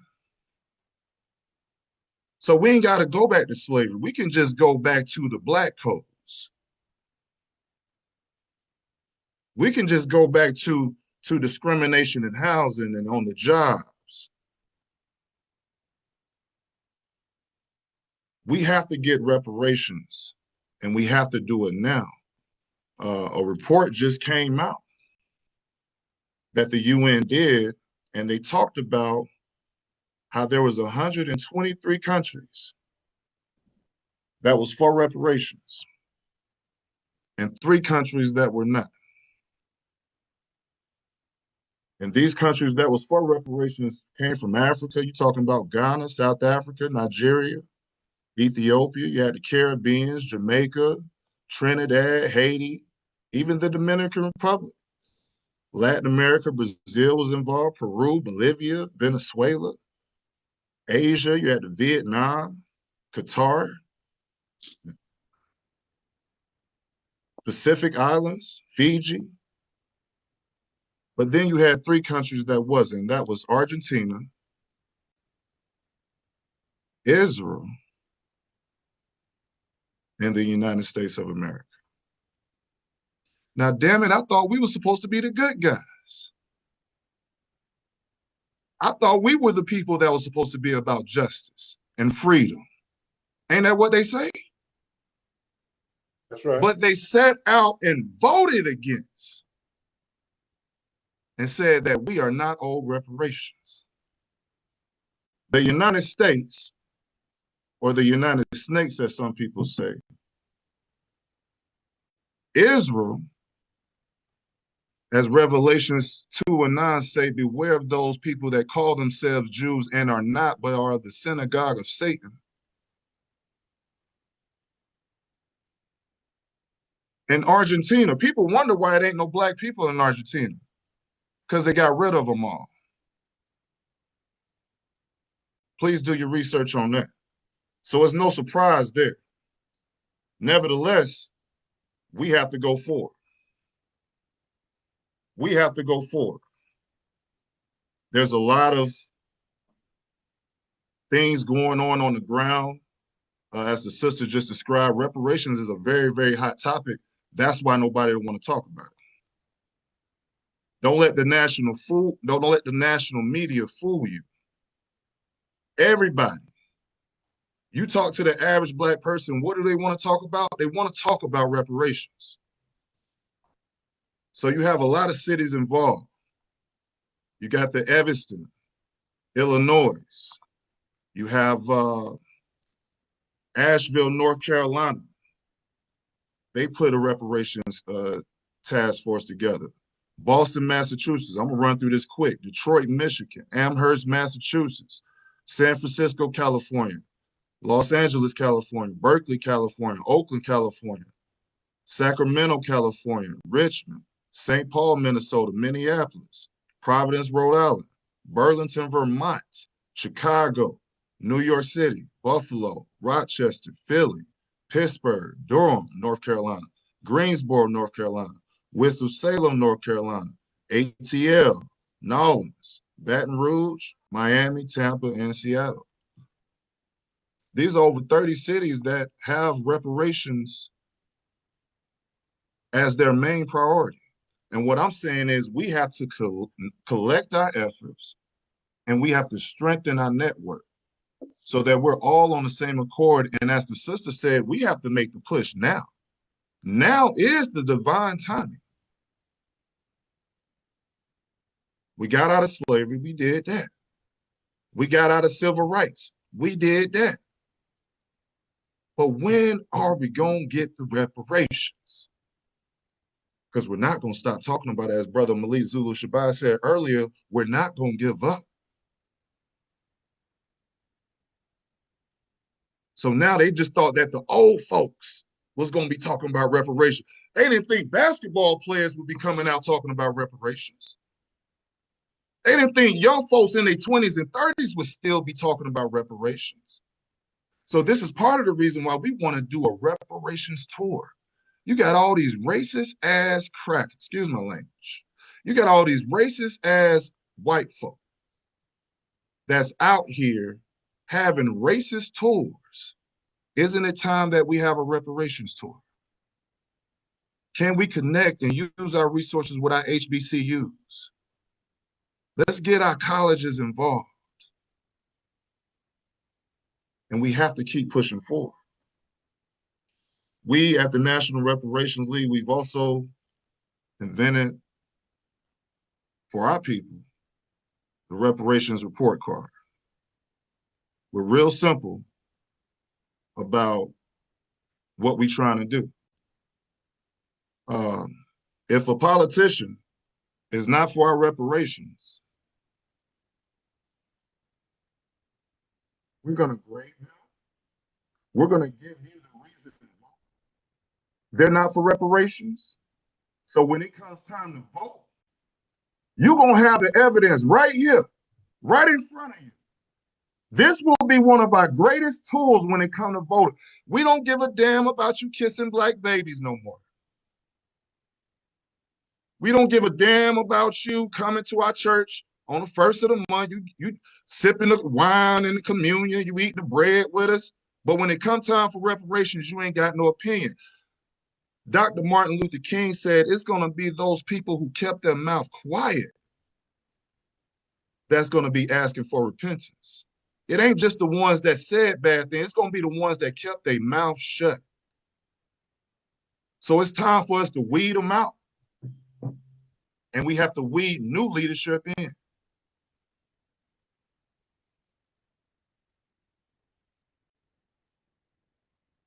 We will provide this National Reparations report card every quarter. Please follow us at the National Reparations League on IG. That's where we're most active. Again, that's National Reparations League on IG. Also, the sister said, you know, a lot of people want to put their resources to a lot of things. A lot of people don't want to put their resources to reparations. It takes resources. So anybody who you know that can help the reparation movement, we're helping ourselves. How many of us would be having any of these conversations if we just had reparations? If we just dealt with the reparations, we wouldn't be having half of the conversations we have. So as I wrap this up, again, as Brother Shabazz said, don't give up. We are going to be in Atlanta, Juneteenth, pushing for reparations and advocating and getting our people motivated to fight this good fight. And we're going to be in Detroit for the African World Festival right after that in July. And we plan on having our national reparations march in DC around fall, to which we invite all of you. Please come out. Our DC brothers know how we get down. We come to DC, we take it right to the white man's house. We want reparations and we want it now. And we are prepared to strangle this economic system until we get it. You don't get our vote if you ain't for reparations, and you don't get our black dollars if you ain't for reparations. And I want to see them survive without that. Black power, black power, black power. Black Power, thank you very much, Brother Rashad. It's always a pleasure. That was Brother Rashad Singleton of the National Reparations League. This brother has literally led 100-mile marches demanding that we get paid our just due. For those of you who are just now tuning in, this is the National War Report. I'm Dashawn Farad. I'm the Minister of Communications for the Black Panther Movement. I bring you greetings on behalf of the national organizer and the legal guide for the Black Panther Movement. That is the attorney at war, Brother Dr. Malik Zulu Shabazz, who is also the founder and executive director of Black Lawyers for Justice. And so we have to keep the fight of reparations. We have to keep this on the forefront. One thing I will say about the last election, I should say 4 years ago when Trump had lost, that was the first time in a long time that the question of reparations had actually made the national campaign trail. You had politicians, national politicians, discussing reparations. So obviously the reparations movement is doing a lot of good. We've been pushing the needle with that, and Brother Rashad Singleton, along with others, has been, in terms of the younger generation, has definitely been pushing that needle. So we want to give him any support that we can offer. Family, the next speaker that we're going to bring up is a man who has dedicated 50 years of service to the Black nation here and abroad. This man was a student of the Most Honorable Elijah Muhammad. He was a student of Imam Warafuddin Muhammad, a student of the Honorable Minister Louis Farrakhan, the Honorable Dr. Khalid Abdul Muhammad, Dr. Francis Cress Wilson, Vernon Jordan, so many people. This brother I'm going to bring on, he's currently engaged in a national speaking tour, which launched this past Saturday in Norfolk, Virginia. And on Sunday, he was in Memphis. He'll be in Minneapolis soon, Tulsa, Oklahoma. I speak of none other than the ambassador for the Black Panther movement, that is Brother Sheikh Imam Akbar Bilal. So let us bring him on with a strong black hand. Assalamu alaikum, Black Power. Wa alaikum assalam and Black Power.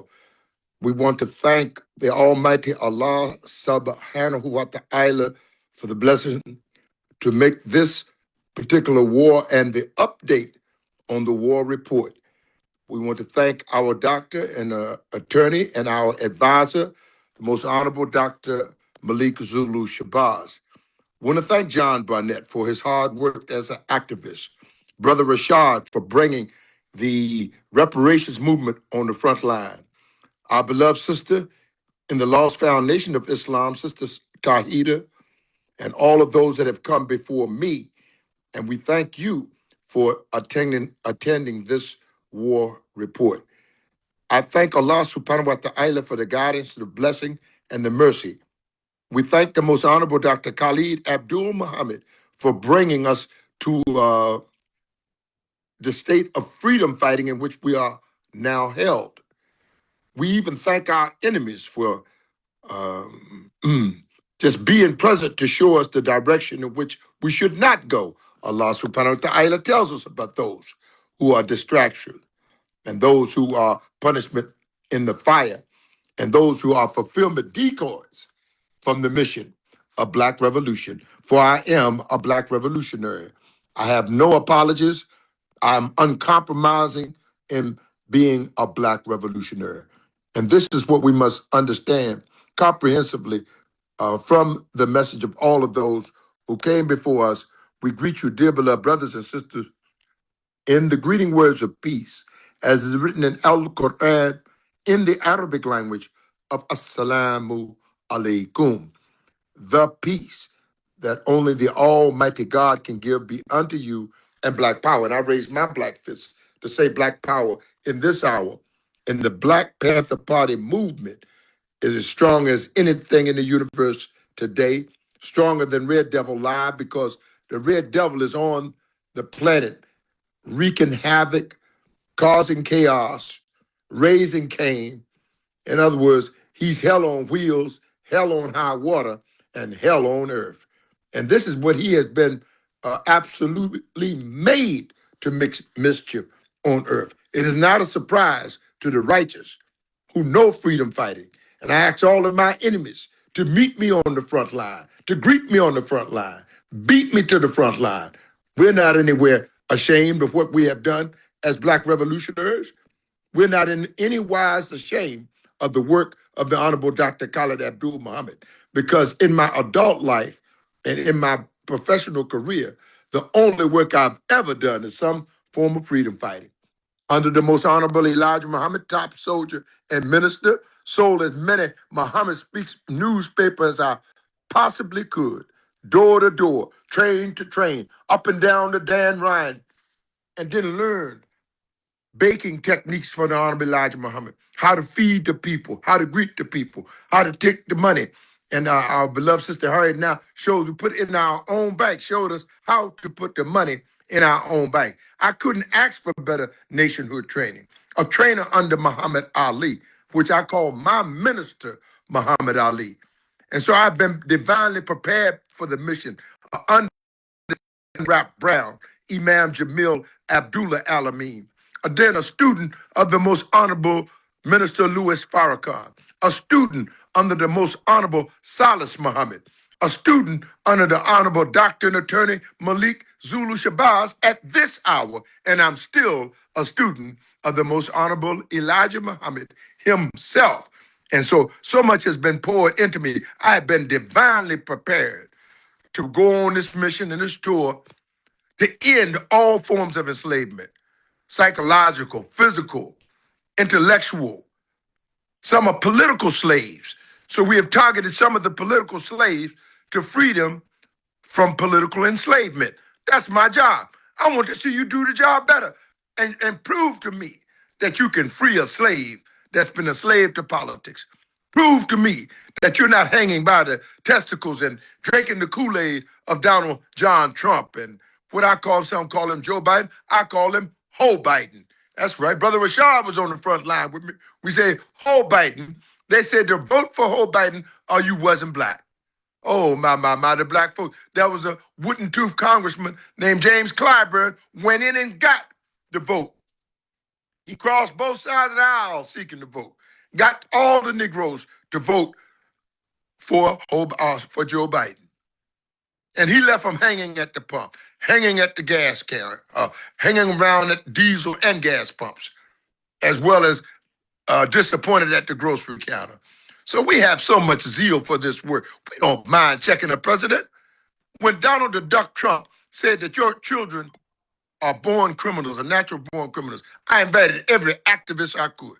But I marched on that goddamn White House. I marched on that Supreme Court. And I said, forward ever and backward never. I said, the only card that's being played in Washington, D.C. is one and the same. It's the Trump card and the race card. A bigot and a racist statement that your children are born criminals. Or he may have stated natural born criminals. He referred to us as natural born criminals. I say he is the criminal. If our children should be tried at 14 years old, then God damn it, his children should be tried at 9 and 10 years old because they duped him into some form of pedophilia. They have them hunting rabbits and squirrels and deer, and then the master hunt. They go on a coon hunt. In other words, you hunt Negroes. Sometimes you use the other N word. But I'm saying I have to communicate with you. I'm in your city in Norfolk, in your city in Memphis, in your city of Minneapolis. This is not our first trip to Minneapolis. Don't get it twisted, brother and sister. I'm a real black nationalist. We're going to Tulsa, Oklahoma. It's not my first trip to Tulsa. This is maybe 7, 8, 9, 10 trips to Tulsa, Oklahoma, attempting to reach you. That the crackers burn you alive and beat you and bombed you, and then built a baseball stadium on your cemetery. Oh, something here should wake you up today. You should be live. You shouldn't be, goddamn it, Memorex, but you should be live on the issue of reparations, live on getting your just dues, live on knowing that Dr. Ivan Van Sertima has taught you that there are 2,000-year history before Columbus. What the 8 pigs? They kept on bringing pigs. There were no pigs in the region of where we are, the so-called New World place, so-called 13 colony place, so-called this and so-called that. Well, I'm calling you to reparations, calling you to justice, calling you to Black Panther revolution. Because damn it, I'm self-determined to put a Black Panther in every household. And I don't give a damn about no cracker named Uncle Sam. And I'm unapologetically black. And I know who I am. And all them students love me. Do you think I'm out of touch with young people? You may be nearly out of your mind. I have 7 children of my own, 2 cum laude daughters, 1 cum laude son, and 1 magna cum laude son. And very, very proud of my relationship with young people. And know the fact that I have 31 grandchildren. That's right. And you damn skipper, yeah, 15 of them might be thugged out, but goddamn it, they got a great chance at being a black Muslim, a great chance of being a black revolutionary. Because they produce, again, 5 great-grandchildren. You tell me what I'm in touch with. And you step to me. One of them grands, I may not get you, you may get me, but I guarantee you one of them grands will get you. So you don't have a guy playing pussy. I don't tiptoe through the goddamn tulips. I'm not trying to be user-friendly with you. I have to be hard on you because you are a knucklehead, and I know how to crack a knucklehead.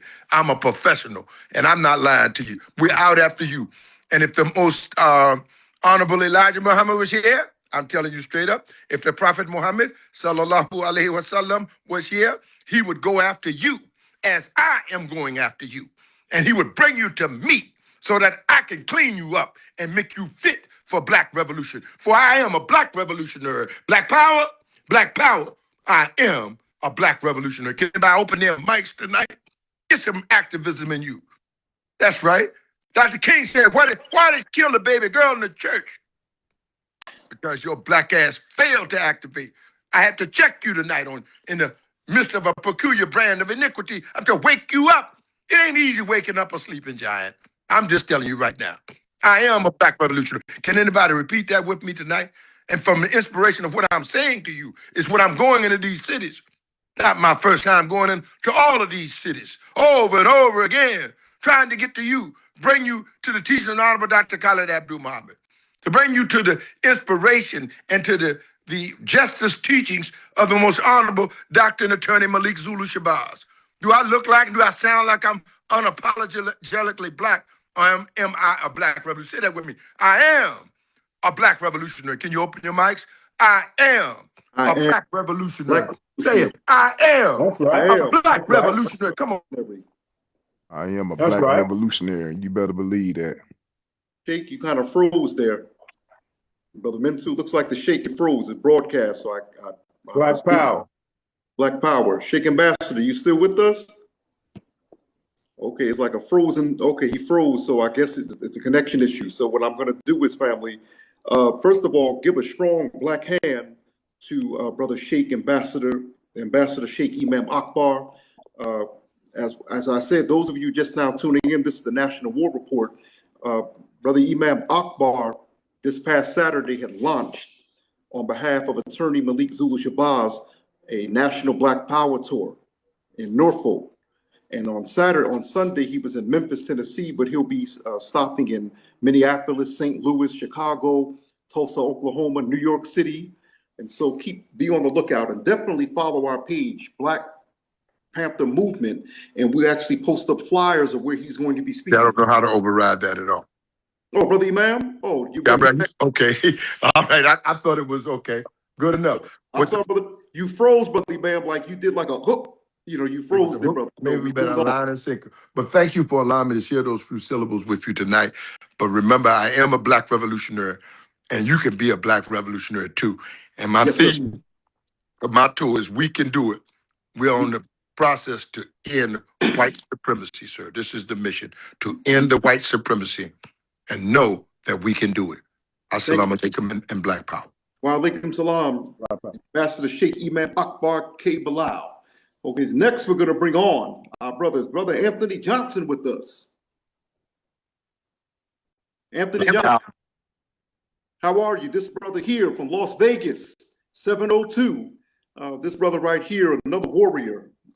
He's relatively new to the movement, but this brother has been doing excellent work with our young people out there in Las Vegas in that desert, Sin City, if you would. So we're going to hear from him for the next several minutes. Just to let you know, in a little while, we're going to begin taking questions and comments from you all from here in Zoom. But those of you also tuning in via Facebook, I'm Dashan Farad. I'm the Minister of Communications for the Black Panther Movement. You are tuned in to the National War Report. I bring you greetings on behalf of the national organizer, as well as the legal counsel for the Black Panther Movement, the Attorney at War, Dr. Malik Zulu Shabazz, who's also the conductor of the Afro-Descendant Nation, which is led by, of course, that concept by the Honorable Minister Silas Muhammad, who is the leader of the Lost Foundation of Islam. So we're going to hear from Brother Anthony right now. Brother Anthony, Black Power, welcome. The floor is yours. Black Power, thanks for having me. It's an honor to be here. When I was young, I never thought I'd be in this situation. Vegas is kind of slow when it comes to the movement.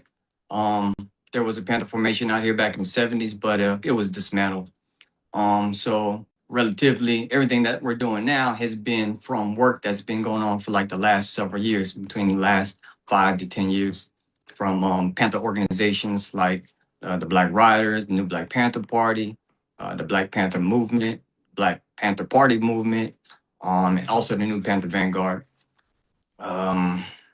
It's been real rocky the last few weeks with everything going on, with the mandate and everything. But to me, it seems like everybody else just stuck to their guns and just continued to represent, what Panther formation they're from. I know the consolidation was kind of, hectic, and I've heard that this was also done before. So I kind of understand, the issues that was going on. Recently I had got a chance to visit Paul, Chairman Paul out there in Philly. I got a chance to, speak to him face to face and just chop it up with him for the whole day. I didn't get a chance to do a community patrol with him, but he's a real life dude, you know what I'm saying? Just a regular person, just like anybody on the Zoom. His intentions are pretty strong, and I'd say they were good. He hasn't, from my understanding, disrespected, anybody within the movement. He just has his own type of mentality and his focus. I know there's a saying that goes on in the movement, the youth is supposed to inherit the movement. He's young, he's in his 30s and everything. And, he was as radical as, the 60s was, as the Panthers was back in the 60s, so it's kind of like, what happened? You know what I'm saying? What happened to that strong will, where the youth get out there and just start pushing, pushing the agenda. They probably been kind of like contained, by the older generation. I'm not saying it's anybody on this call or anybody outside of, or in the United States, but sometimes we just need to kind of like let the youth kind of like lead the next type of revolution, because the revolution calls for blood. It calls for chaos. It calls for destruction of everything that needs to be destroyed in order to rebirth a new type of Air Force. And a new Air Force a new era for us is due. You know, the last era that came out was when was when the new Black Panther Party started with Aaron Michaels and Khalid Muhammad. You know, that was one of the beginnings of a new era for the Panther legacy. So now it's time for something else new. I know a lot of people don't like Chairman Paul, but you know, you got to just, you know, talk to the man face to face and see where he's going. He has one of the biggest movements, you know, across America right now that's really successful when it comes to what he's doing, patrolling, giving away food, donations, and everything. He's doing it. You know, I've seen it with my own eyes. You know, and he's really pushing that. Um, so, you know, when it comes to the older generation, the older Panthers, you know, we got to kind of like just be like a little bit more lenient on the youth and just let them just do their thing. You know, I know it was an issue with him, and especially with, you know, the Panthers in prison. You know what I'm saying? It'd be kind of like a bad media coverage for the ones that's trying to get out, and we understand that too. But there's always going to be, you know, repercussions, you know, to whatever we do when it comes to the revolution. You know, we just got to be able to sustain it, you know, and handle anything that comes. My name is Anthony Johnson. I am the CEO and founder of Self Reparations. It's a crowdfunding organization, meaning self heal to repair ourselves. I'm not necessarily as deep into the movement as Afro-Descendant Nation and the National Representation League, but we all have our battlefronts. You know, we all have a place, you know, in the movement. Mine is more geared towards just recruiting, you know, members, and to be able to use dues and funding to be able to help push organizations like Afro Descendant Nation and the National Reparations League, because they need funds, you know. So if we could all kind of like get together and donate, you know, the movement that I'm pushing is self reparations in Africa. A lot of the money that we make from our cosmetic products that we sell goes to Africa. We try to build independent cities out there in Africa where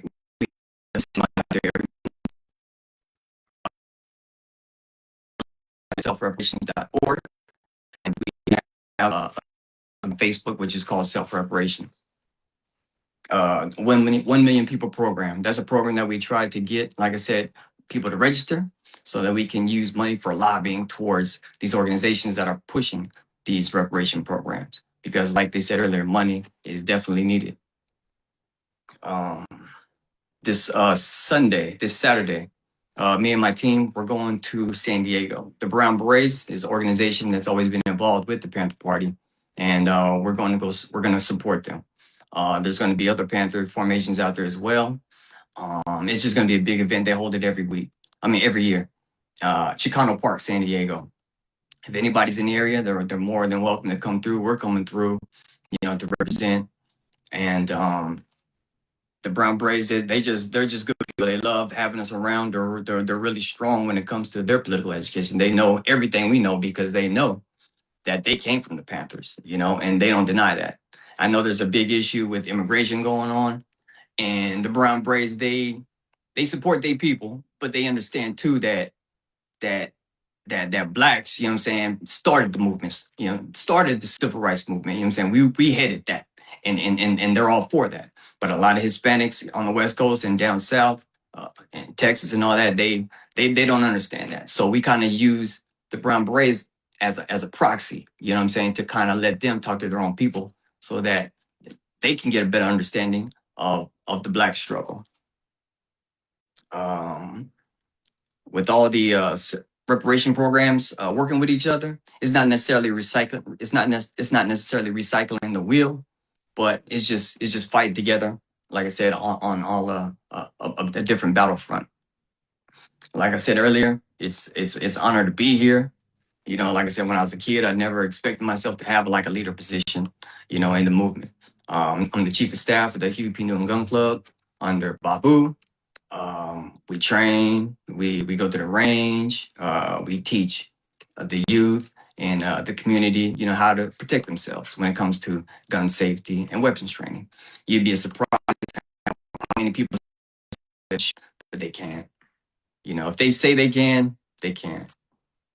So that's our job. That's our job to teach the community how to defend themselves, and teaching the youth political education and Black history. I was talking to a recruit last week, teenager, and he didn't even know what the KKK was. He didn't even know what the Black Panther Party was, because some people are just sheltered, you know. And this isn't somebody that lives in a prestigious community. He lives, you know, in a blood neighborhood. So teaching the youth is what we need to do, and just continue on that. We have our summer programs that we teach the youth Black history and political education classes. So we're going to continue to do that in Vegas with all formations. You know, as much as we have to and as much as we can. So that's my 10 minutes. Thanks for hearing me out. It's an honor to be here. Thank you, Malik Zulu Shabazz, for allowing me to speak. And Black Power. Black Power family, thank you very much. Of course, I have to ask you, brother. Yes. I did ask you this last week. We're going to ask our speakers if you can identify, of course, how people can get in contact with you, because, you know, I'm going to say this here, as Brother Malcolm X stated, we need money to finance a revolution. And so there are plenty of folks, brother, got plenty of money that can be donating to you. So where can people reach you or to send you money? They can, I have a Cash App. They can use $ self-reparations with an S, or you can use Zelle. My phone number would be 702-767-5017. I work close with Malik. So if I were to get any donations, he'd be the first person to know, and I'd be like, hey man, we got this. So let's put it towards something useful. Okay, well, family, thank you very much, Brother Anthony Johnson. We wish you tremendous success, continued success out there in Las Vegas, the 702. Family, so far, you've been listening to the National War Report. I'm Dashan Farad. I'm the Minister of Communications for the Black Panther Movement. I bring you greetings on behalf of the national organizer, as well as the legal counsel for the Black Panther Movement, the Attorney at War, Dr. Malik Zulu Shabazz. So far tonight, we've actually heard each of the speakers touch on all 7 of our principles, 7 points of our 7-point platform, if you would, which was borrowed from the 10-point platform of the original Black Panther Party for Self-Defense, founded on October 15, 1966 by the Honorable Dr. Huey P. Newton, and the Honorable Brother Bobby Seale. So I'm going to read to you briefly our 7 points. Point number 1 is Black unity, which represents Black nationalism and Pan-Africanism. Point number 2 is political action, which represents Black people not voting for one particular party, but voting to have political power, as do other oppressed groups and here in America. 3, spirituality. We have to understand that as Black people, we are the ones who originated spirituality and what will later be referred to as religion. 4 is education. We have to know ourselves. That falls in line also with us originating spirituality and religion, but also that represents political education, which includes you learning the law, learning economics, learning civics. The original Panther Party focused that. That's why they set up political education classes. Number 5, self-defense. We as African people are also the originators of what will become martial arts. We're very thankful that the Asians preserved it, but we started it. And of course, the Black Panther movement, as was the case of all of the nationalist organizations, didn't believe in turning the other cheek. So we believe in self-defense, learning physical self-defense, learning weapons training, learning survival skills, et cetera, et cetera. And so that's point number 5. Point number 6 is justice. We believe, that we should be given due justice, which includes reparations. And of course, we've had many revolutionary attorneys that have fought on our behalf who've advocated reparations, such as Johnny Cochran, Charles Hamilton Houston, Attorney Malik Zulu Shabazz, Attorney Chokwe Lumumba, and so many, Alton Maddox, and so many others. 7, self-determination, or Kuja Chakalia, as our brother Dr. Maulana Karenga introduced to us, which includes reparations on our 7-point platform. We believe that, yes. Hello? Okay, I'm going to finish this right here. So, self-determination and reparations, we believe we do what we are owed for building up America and from the ground up and building up the Western world or the white world from the ground up. And remember that American and European wealth was built off our slave labor. And when you get a chance, read the book Dr. Eric Williams, called Slavery and Capitalism. Slavery and Capitalism. He wrote a brilliant book. So, family, we're going to bring on our next speaker. Our next speaker is Brother Chairman Robert. He has a Panther formation in Florida.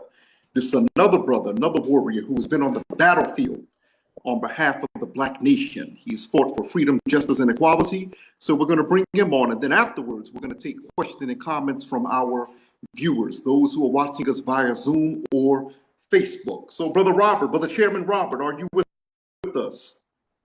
Black power, all power to the people. I'm here, sir. Black power, Brother Chairman. Black power. The floor is yours. First off and foremost, I got to give all praise to our ancestors. I want to be thankful that y'all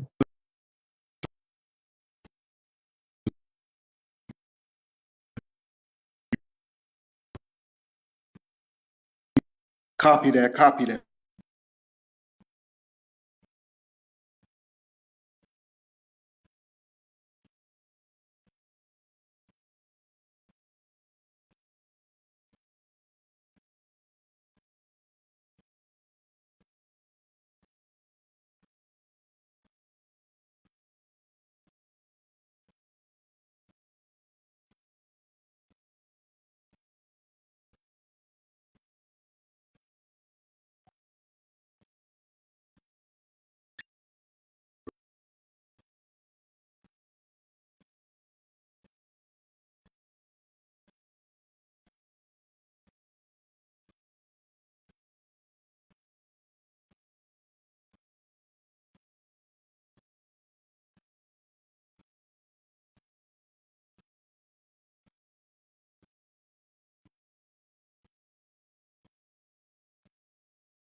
Copy, copy. to the people.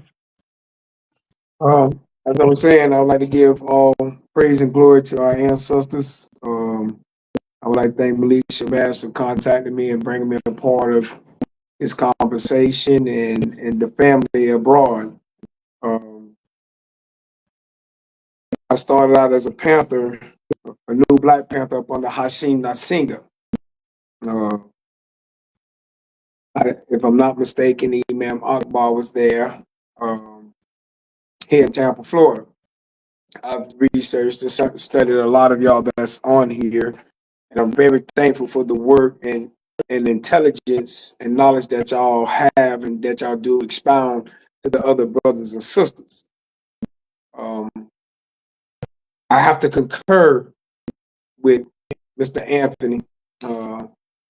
First and foremost, our formate, let me get back because I'm jumping.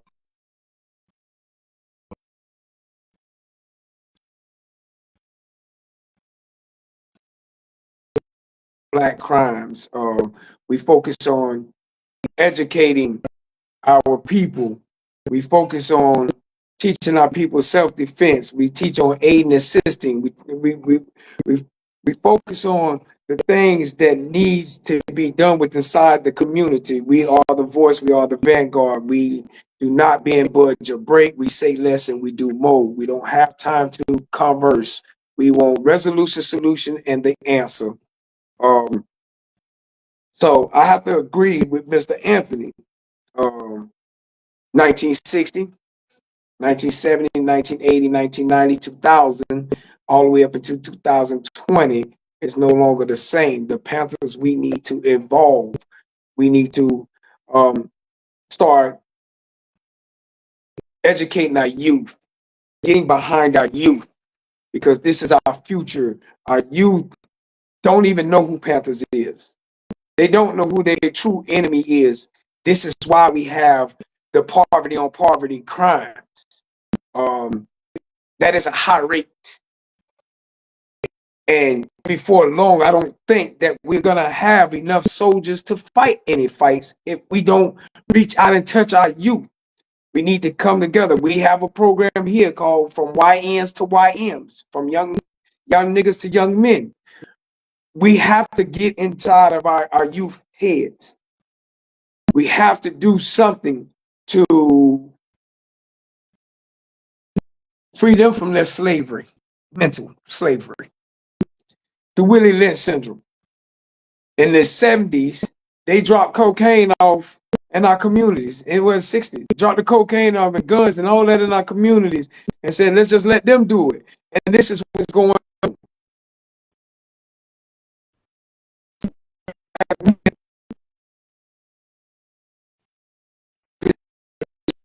It's my obligation to fight, educate, protect, and defend the people till I die, or the death of me. Being budge a break on trying to free my people out of slavery mentally. Our families are struggling with these black on black crimes, aka poverty on poverty crimes. This is the elephant in the room that nobody likes to talk about. And the reason being is because these same people be our relatives. It is counterproductive to all of us if we just overlook and turn a blind eye to this major problem within our own communities. How can I be the vanguard of the community if the same person that's causing a nuisance on my post is the same person I'm trying to say free Joe Black from? Here we said we have to get organized. And when you get organized, and only when you get organized will you make a pig move in an organized manner. This is the best thing that we can do. I don't have as much intelligence as y'all in reparation and political. But I have the street knowledge of being a street person, converting over to being a Panther, and my brain changing from being in bondage to being free. Waking up out of the matrix and coming into the real world and the reality of the matter.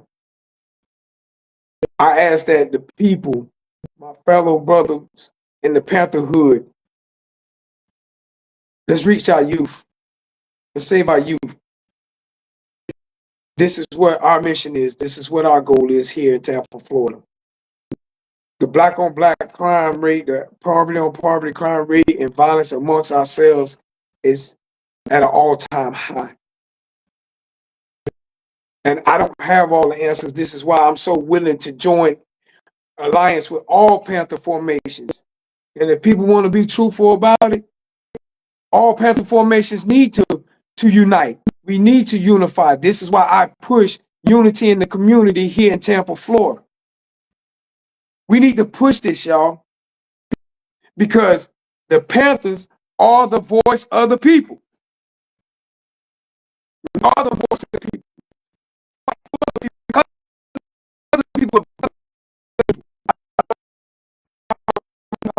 Martin Luther King.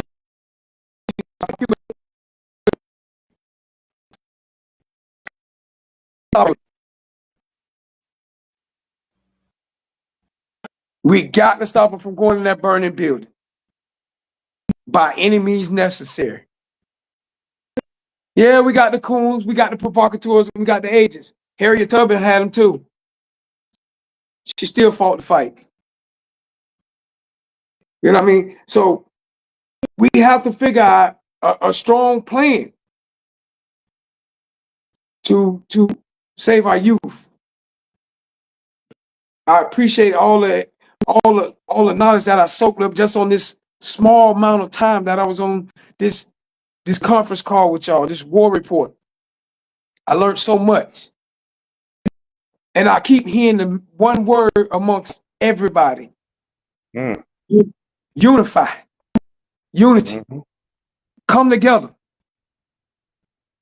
And I cry my heart out of y'all. Let's come together to save our people.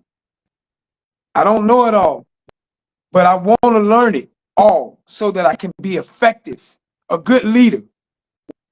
My dad told me in order to be a good leader, you first got to be a good follower. And the people that I have followed was a good people.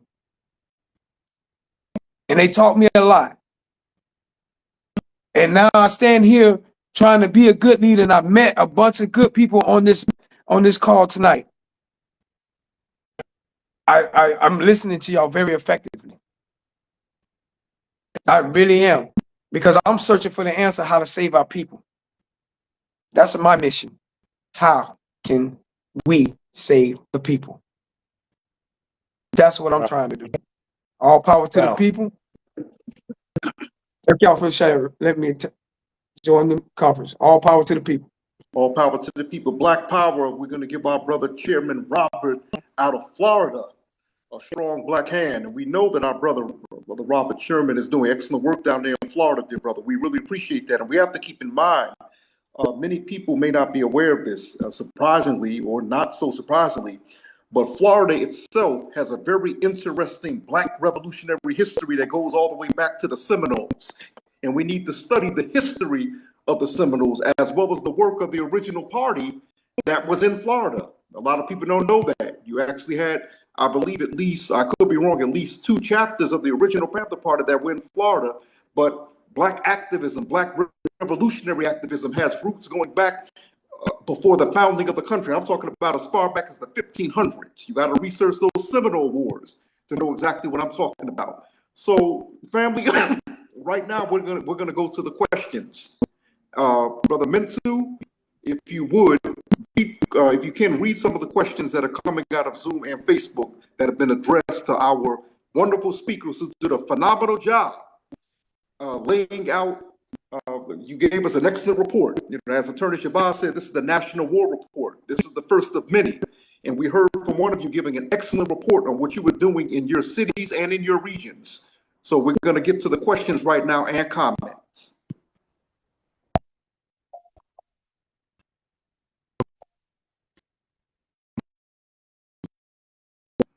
Oh, Brother Mentu? Can anyone hear me? You can hear me. Okay, brother.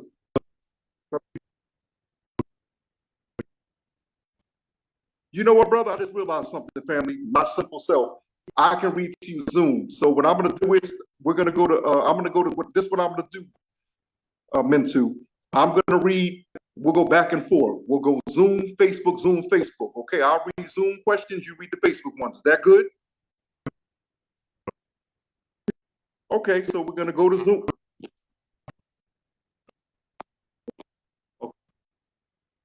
Copy that. Copy. Okay, let me see what we have here, family. Let me see what we have here.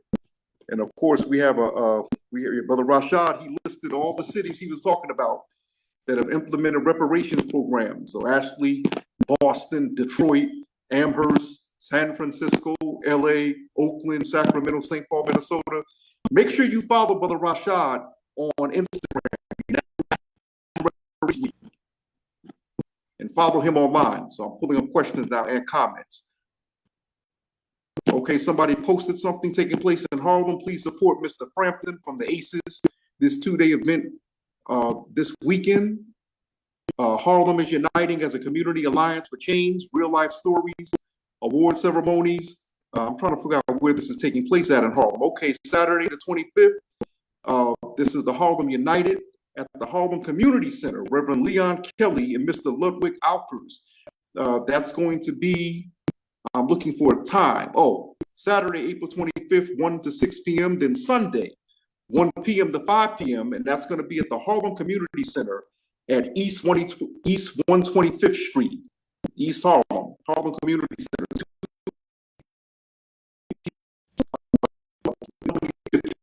Okay, so more.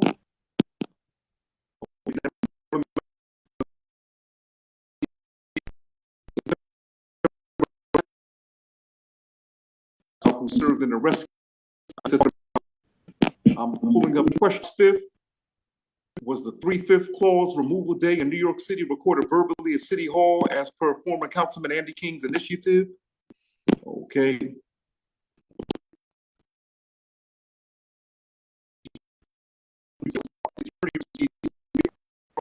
Speaking about Mother Dolores Blakely. Okay. Somebody put up something about Cory Booker's office. 1 second. I'm trying to pull up questions. We have people that are actually giving announcements. Okay, support appointing Sipwe Baleka. Oh, that's Dr. Taida Sabri to the African Union Committee of Experts on Reparations. Please support for survivors. Okay, I'm looking for questions. Okay, somebody wants us to text them when we'll be in New York. Okay, somebody put the Parkchester large Muslim community in the Bronx needs urban defense ministry training in a large DEI community monitored by the Parkchester Security 43rd Precinct and the Archdiocese, which holds a large Afro-descendant and DEI community. Need community peacekeeping commissioners in the Bronx. Proud co-sponsor HR 1327. Okay. Once again, please support Queen Mother Dolores Blakely. 1 second, I gotta get.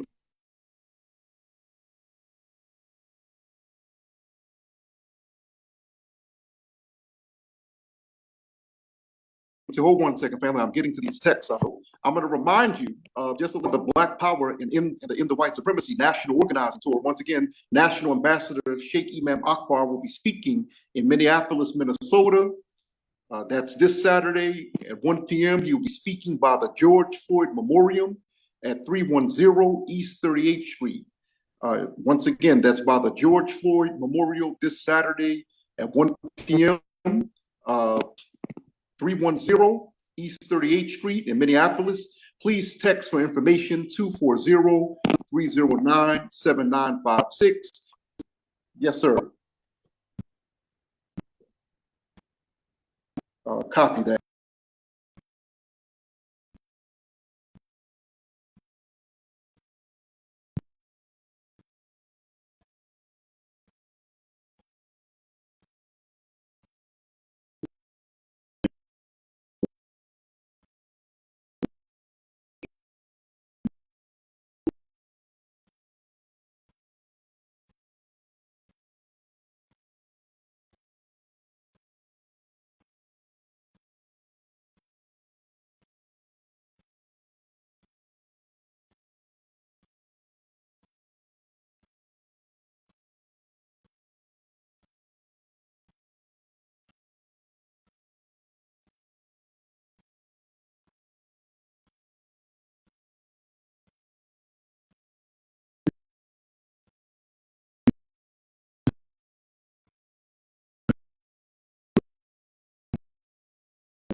Go ahead, brother.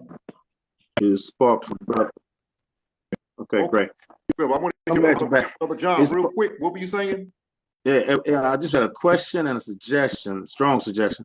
Is Yes, pretty much sparked from the brother, just sharing the heart, brother Chairman Robert Sherman. I just left Florida, brother, so hopefully I can be able to connect with you. Ironically enough, our other brother, and ally brother Robert, not brother Robert, attorney Benjamin Crump, ironically enough, is in Jacksonville. I've been to Tampa once. I saw that. I'm sorry. So I've been to Tampa once, so I hope I can connect with you. But I don't want to ignore what the brother said. It seems though our people is a little hesitant to connect with the Panthers. I mean, let's just be real. I'm not. I adore the Panthers. Brother Sherman talked about our youth dying. I don't have all the answers either, brother. So my question is, I'd like for, when you look at Gatorade, right? I'll give y'all an example. When you look at Gatorade, Ballpark Franks, and Hanes underwear, we don't know who the CEOs are, but we do know that Michael Jordan brands all three of those products. So my point is, in order to really get the word out, to put a buzz out there with the Black Panthers, we have to attract the youth. Now, I use Thug. My organization is called Thug, but I call it True Healing Under God. So I'm talking to some old stogie folks and deacon boys at the church. I'll say True Healing Under God. I'm on the streets, I say Thug. My first question to them is, hey, man, y'all heard Offset got shot this weekend in Florida? Is he doing all right? And immediately they know what's going on with Offset. They knew Young Thug just won his court case.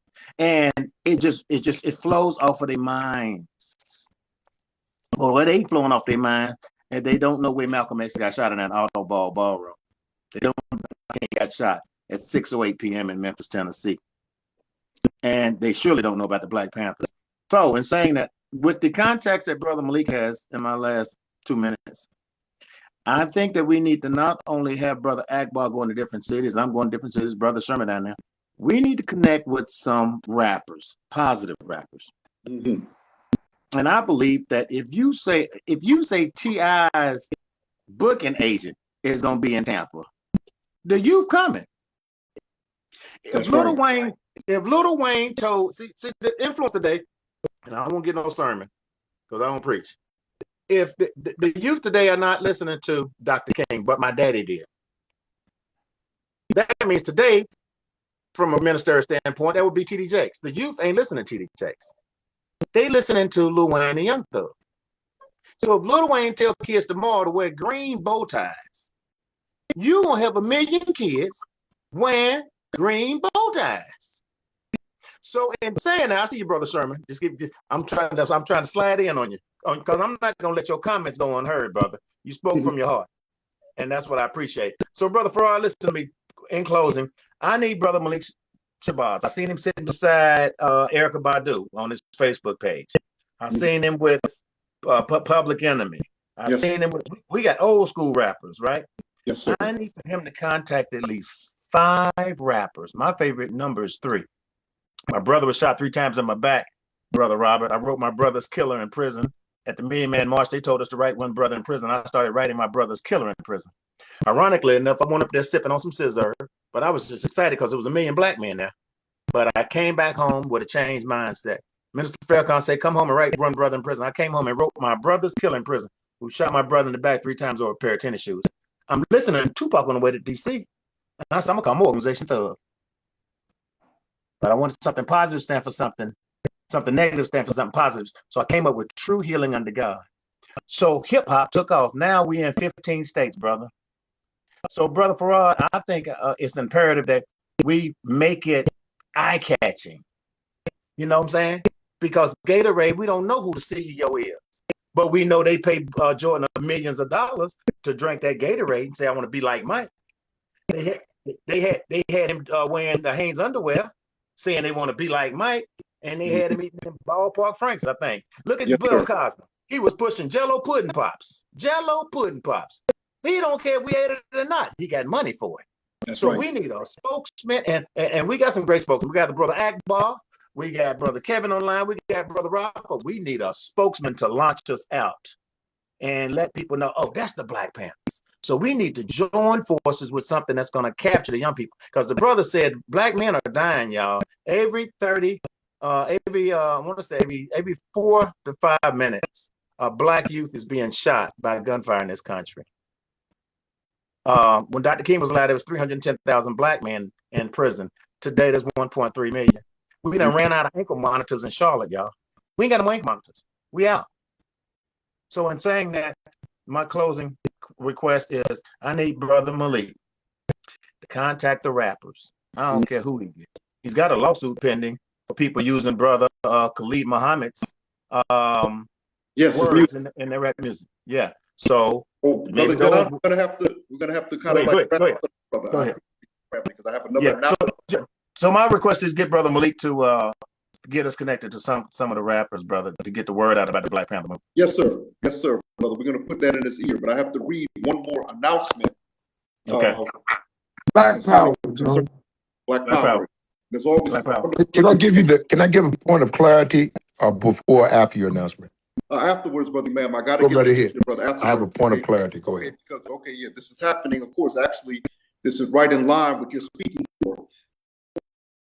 26, we're having National Defense Day. Again, that is National Defense Day. The Black Panther Defense Corps of the Black Panther movement will be presenting a national discussion, and we're asking the question, as did Attorney Shabazz asked earlier at the beginning of this broadcast, do we need a National Ministry of Defense? So we will begin 2 p.m. Eastern, and that will be 11 West African time. So that's 2 p.m. Eastern and 11 p.m. West African time.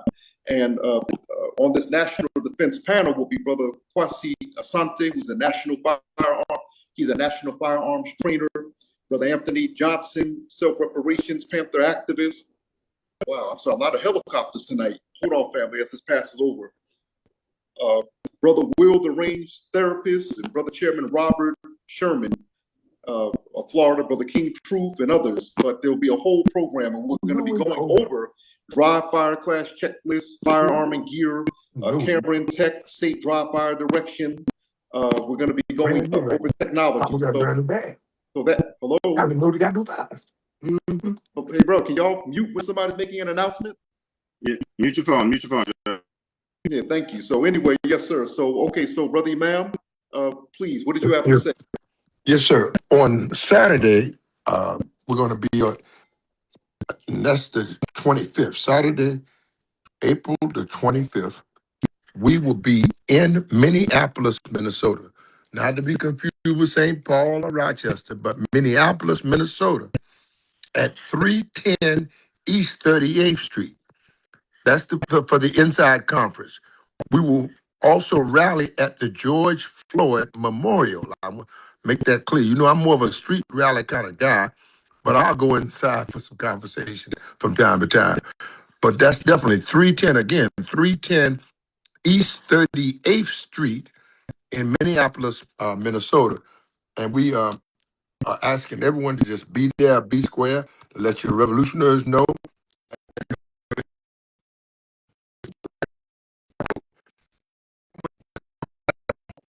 Hometown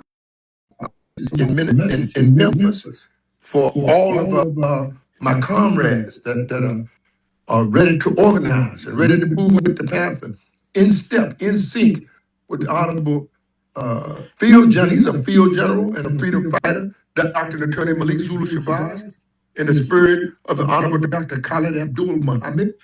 And then you moving right along with our beloved brother Hashim Ekanat Nzinga. I remember that brother in Tampa, and we send him love. We extend an olive branch of freedom, justice, and equality to you, brother. And we embrace you fully and support whatever we can do to help you there in Tampa Bay. Tampa Bay, Florida has more inspiration, has more people ready to move this movement forward than I've seen in any city across America.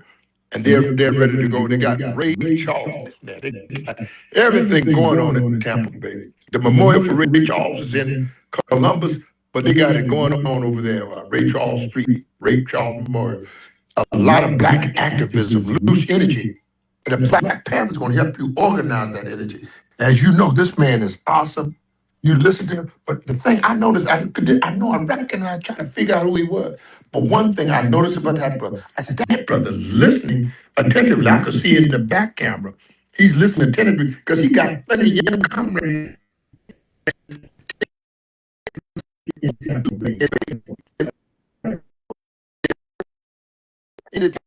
We travel Florida together, me and these brothers, and Hashim Ekanat and Zinger. So never forget the legacy of the Honorable, I say the National Chairman, the Honorable Hashim Ekanat and Zinger, put in heavy work throughout that whole region. And he deserved to be respected. And remember, Brother Robert, thank you so much for recognizing that fact. Assalamu alaikum and power to people, black power. And we salute, respect, big brother. Assalamu alaikum, black power.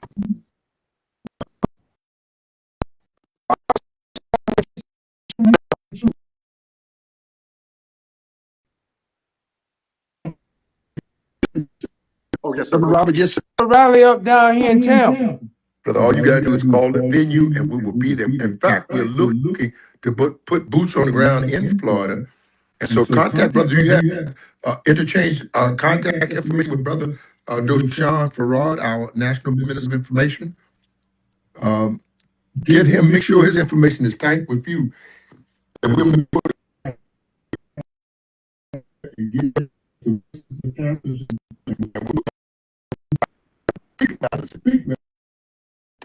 people right, and they're ready to receive the message of the Black Panther as we go door to door to place a Panther in every household, sir. That's how, and yes, we can do it. We can do it. And I can help you do that. I want to come down there as well, brother. Matter of fact, we can do marketing. I can send a press release out. You do it like Dave Chappelle, call it a block party, but they don't know it's a Black Panther training. So, brother, put your number in the chat. Brother Robbie, put your number in the chat. I send you a picture of my number, and you text me, and we're gonna set that date tonight, brother Akbar. I got the hotels, you know I got the hookup, all right? So we're gonna make that happen in Tampa. We need that happen in May. I know we got Mother's Day and Memorial Day, but we need to make that happen in May, brother Akbar. I'm trying to book a park now. Okay. Okay, family, we're gonna have to get ready to wrap this up. So Thank you. I got a question, brother Deshaun. go ahead, family. Okay. Rashad, you down there too? I forgot about that. The question is. Yes, brother, I'm here. I'm taking all the information there. We definitely gonna connect. I'm out here in Jackson County, Florida. Excuse Hey, me. Black Power, Black Power. We gotta get to the question, brother. We can't keep you. We gotta get to the question, family. How can the Black Panther and Black Power advocates overcome differences? That's the question. Anonymous. Any one of you can take that. Any one of you can take that.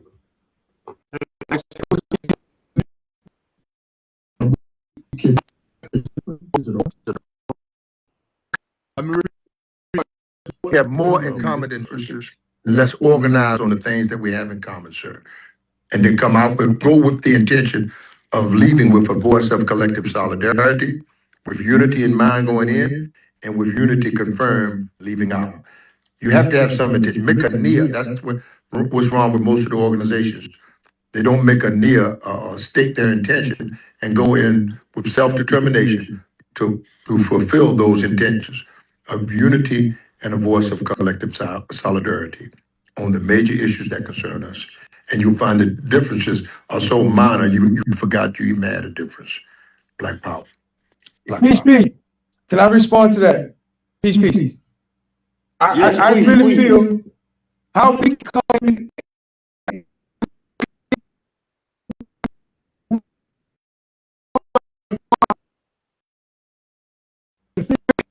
That's how we get past the Panthers and Black nationalists and all the other stuff. Because at the end of the day, we all are Panthers. You got family members that you don't mess with, but they still your family. You don't like the way they think or the way they do, but they still your family. Let somebody put their hands on them. You know what I'm saying? I'm not gonna, I don't care what, I didn't like what Paul Burnstone said. I didn't like the way he said it, but guess what? I don't give a damn. He said it. Now what? Now what? I got his back. What you gonna do? You ain't finna fuck with him. We supposed to check him. We don't let nobody know Panther business. We're supposed to check him inside the house, not outside the house. Us Panthers have to put down, I see it in the text saying the ego, the pride, all that to the side, because at the end of the day, it's about the people. It's about the people. It's not about our personal thoughts. It's about the people. We move for the people. We are the voice. We are the vanguard. I'm sorry, y'all. Power to the people. Itself resulted in $11 million of the company's net loss. So to bring it back,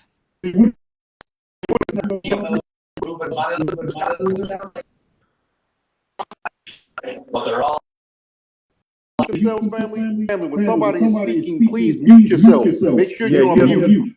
Yeah, brother Rashad, you have the power to mute him if you hit the bottom button. I got him.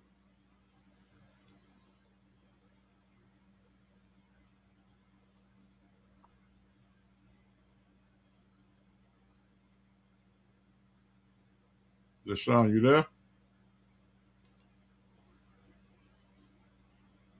Yes, sir. I got muted. I'm here, family. Okay. So I guess we're going to now wrap this up. Unless there are any more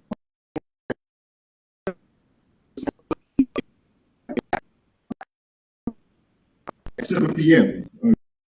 We have every Wednesday night, 7 p.m. Eastern, where we will be giving you a national report. Bringing you greetings on behalf of Attorney at War, Brother Dr. Malik Zulu Shabazz. Thank you very much for joining all of us. All of the speakers were phenomenal. You were wonderful. Please, join us anytime.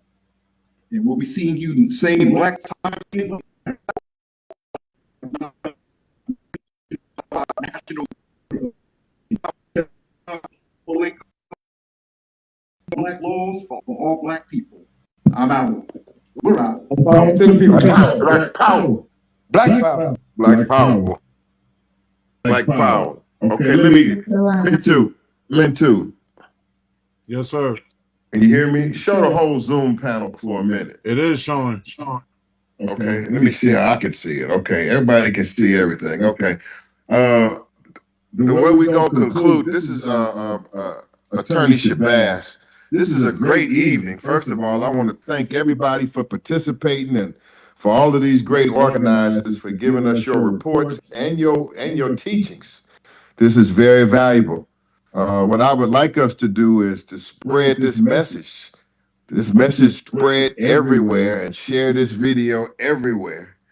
And okay, I think Dr. Tahita had something to say. Go ahead. No, I was just giving the greetings, Man. and I enjoy being on the You call going with it and Friday? learning about what everyone is doing. So thank you for What you sharing. gonna have on the dress? Okay. Okay. All right, hang on my head.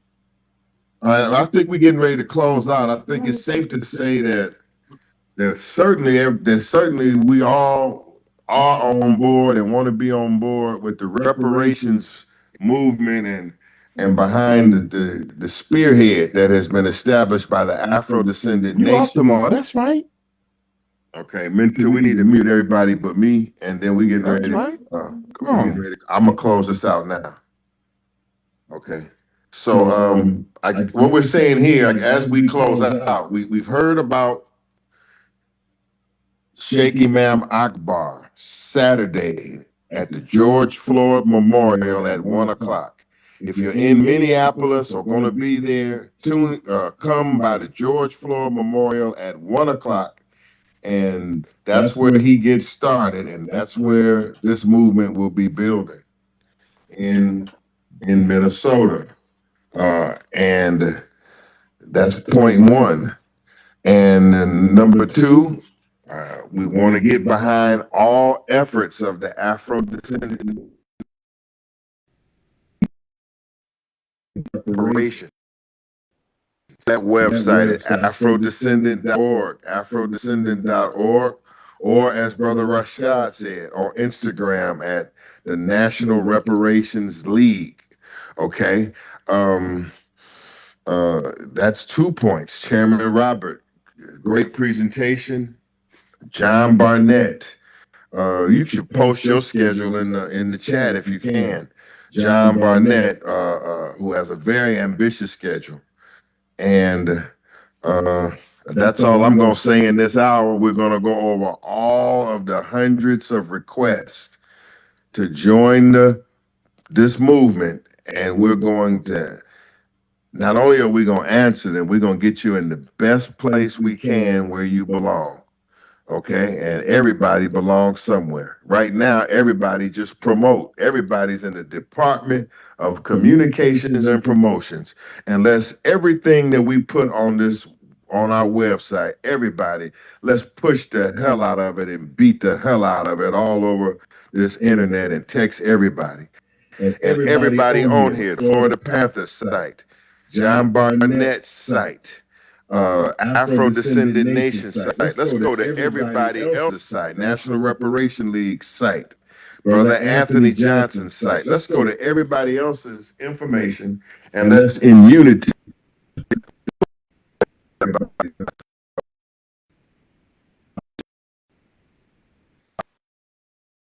So I leave in the name of all the revolutionaries, and thanks for that reminder in the name of the great Honorable Hashim Nzinga, whose spirit we carry here today. And we leave you all out until we see you Sunday at the Defense Conference. Everybody should attend the National Defense Meeting on Sunday, and then their instructions for participating in the dry fire live shooting training. There's right in the chat. There's instructions on what to have, and inbox us for further information. And again, every defense man you know, every brother that's strong in defense, have them come to the summit on Sunday and participate Sunday so we can get to know each other better. All of the top defense men get to know each other better so we can build this black national defense unit all over America. We have to have a defense department, and we have to have, man, there's more that we have to have than I'm about to say, but it can come to your black mind. I leave you off, and I love you all. Black power, we leave. Black power. Black power. Black power. Black power. Black power. Black power.